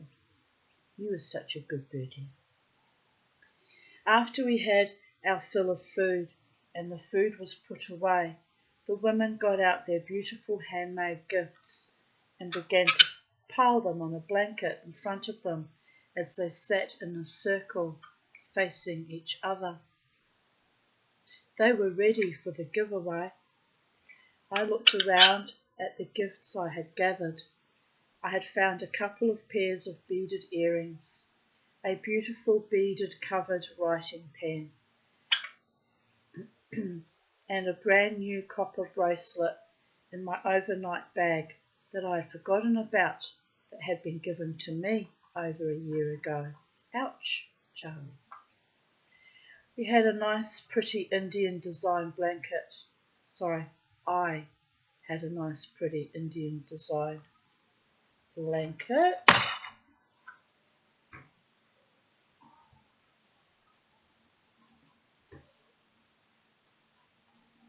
Why are you and I even friends, Charlie? Why? Look how you shit on me all the time. What's that about? Dear goddess. I wouldn't tolerate that from any other creature, just saying. Honestly. Where were we? Ah, I had a nice pretty Indian designed blanket from my comfy bedroll. I looked at the knick-knack and woven blankets, woven baskets. I'm drifting, people, I'm getting tired. That I had made while on my fast that were among my gifts. I always had sage and tobacco to give away, and I placed them alongside of me. I was ready too. The women told of the year's preparation, how many hours it took in making their gifts and of the impatience and apprehension they had to overcome during that year. It was beautiful to be a part of their stories. I knew when they told their stories of their first fast, just like my story, that I would be a part of their life forever, just like they would be a part of my story and life forever. It was my turn, and I got up, said my Indian name, got one of my gifts, and told its story, and gave it to our spiritual helper. I gave her my blanket, the blanket that I had learned to lean on for warmth, comfort, and security. It held me safe many times when I was in pain during my healing from alcoholism and abuse. I gave this blanket to her for giving me her unending strength and support. She could rest on that blanket now. I gave the copper bracelet to the lady that saw the glow from my lodge. She would wear that and think of Mother Earth. I was once told that if you wear copper from Mother Earth, you won't suffer from arthritis or rheumatism. I made some lovely copper cuffs. I gave some away to my friend Margaret to give to her partner who suffers from very bad arthritis. And the rest I tried to sell, but no one bought them, so I stuck with them all. But they're quite beautiful and I'm proud of them, so I'll just go into storage and eventually I'll give them away as gifts too, or maybe attempt to sell them again sometime in the future. After my stories and giveaway, I gave my knick-knack to the spiritual woman and her helpers.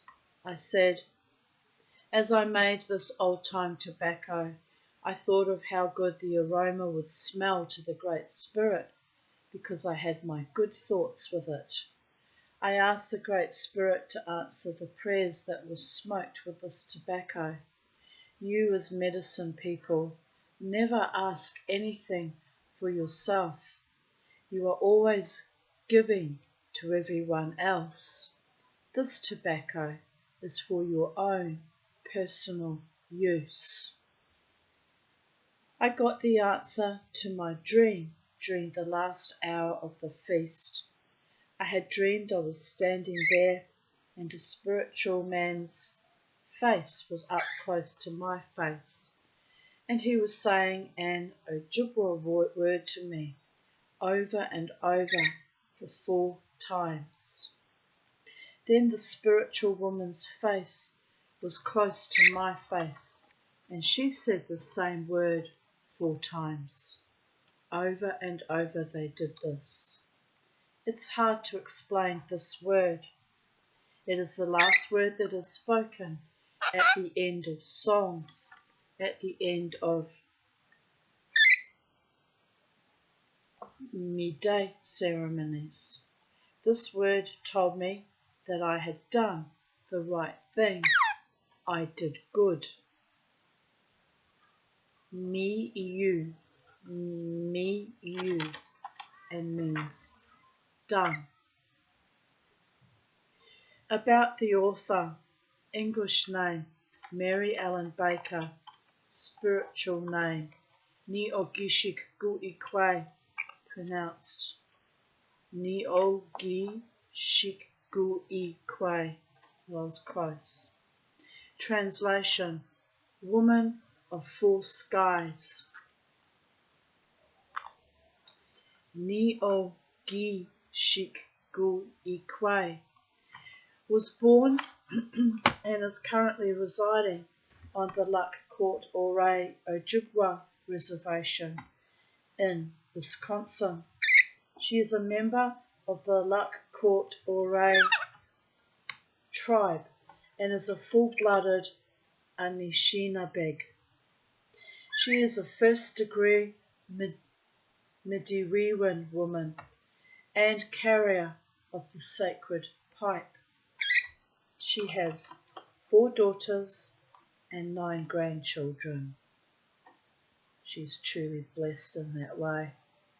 May the gods bless me also, with harm to none and competition with none, and by the free will of my daughter's wombs. It is what it is, babies. They'll freak out if they find out I pray for grandchildren still. They really will freak out. They're anti-humanist and lost their natural ways, and as well, dear goddess. Well, I mustn't carry that anger. I must let it go, let it go. The anger will reach the right gods at the right time, and there will be retribution for what has been done to not just my daughters but all of humanity. While employed by the tribe as a community health representative, she organised programs such as community rabies vaccine, first aid and first responder, well child clinic, WIC program, the alcohol and drug abuse and or mental health outpatient program, the LCO Health Board, which is now managing a multi-million-dollar community health clinic and urgent care centre. Neogishik became the first state-certified alcohol and drug abuse therapist for her tribe. Neogishik believes that incorporating traditional healing, traditional teachings and culture into program plans and treatment strategies of recovery methods are a basic need for Native Americans to attain sobriety. I think that makes basic common sense too. She received teachings on the Anishinaabe healing methods. She was taught how to gather, preserve, and prepare the roots and medicinal plants, and has been actively involved in healing cancer of many tribal members. 5 years ago, she built a healing centre with a sweat lodge, healing lodges, cook and bunkhouse, and an A-frame home. She allows those in need of shelter to stay on the grounds for as long as they need a supportive, drug-free environment. Nyogishik Guikwe is a recovering alcoholic with over 18 years of sobriety. She has helped her brothers and sisters stay sober. She believes alcohol and drugs are not for native people. In fact, they're not all that good for white people either. But in moderation, we can kind of handle it and manage it. But certain peoples across the world have very little tolerance, and it becomes their own personal hell and demon and a destruction of their ancient body, mind, spirit and soul. For information on the Anishinaabe Way Conference or other healing conferences, write to the Healing Centre, Abinuji Aki, P.O. Box 444, Hayward, Wisconsin 54843, or call 715-634-5806. Part 3 is free verse poetry, which I think we will read too. There were 3 contributors to this book, and all 3 shall have their magic and their spirituality and their wisdom heard. But not today, I'm tired. But part 3 is gifted by Majuzi Kwe and means Eagle Woman, Mildred Tinker Schumer. So we'll read that, I think, tomorrow. There's quite a lot of poetry, but I think we might be able to squeeze it into one video maybe a 2 video content. We'll see. Tomorrow, my friends, all my relatives, even though I'm a white woman in Australia, is another day. Hasta mañana. Talk to you tomorrow. Goddess, Creator, bless us all. Amen v'salah. Aho. Bye for now.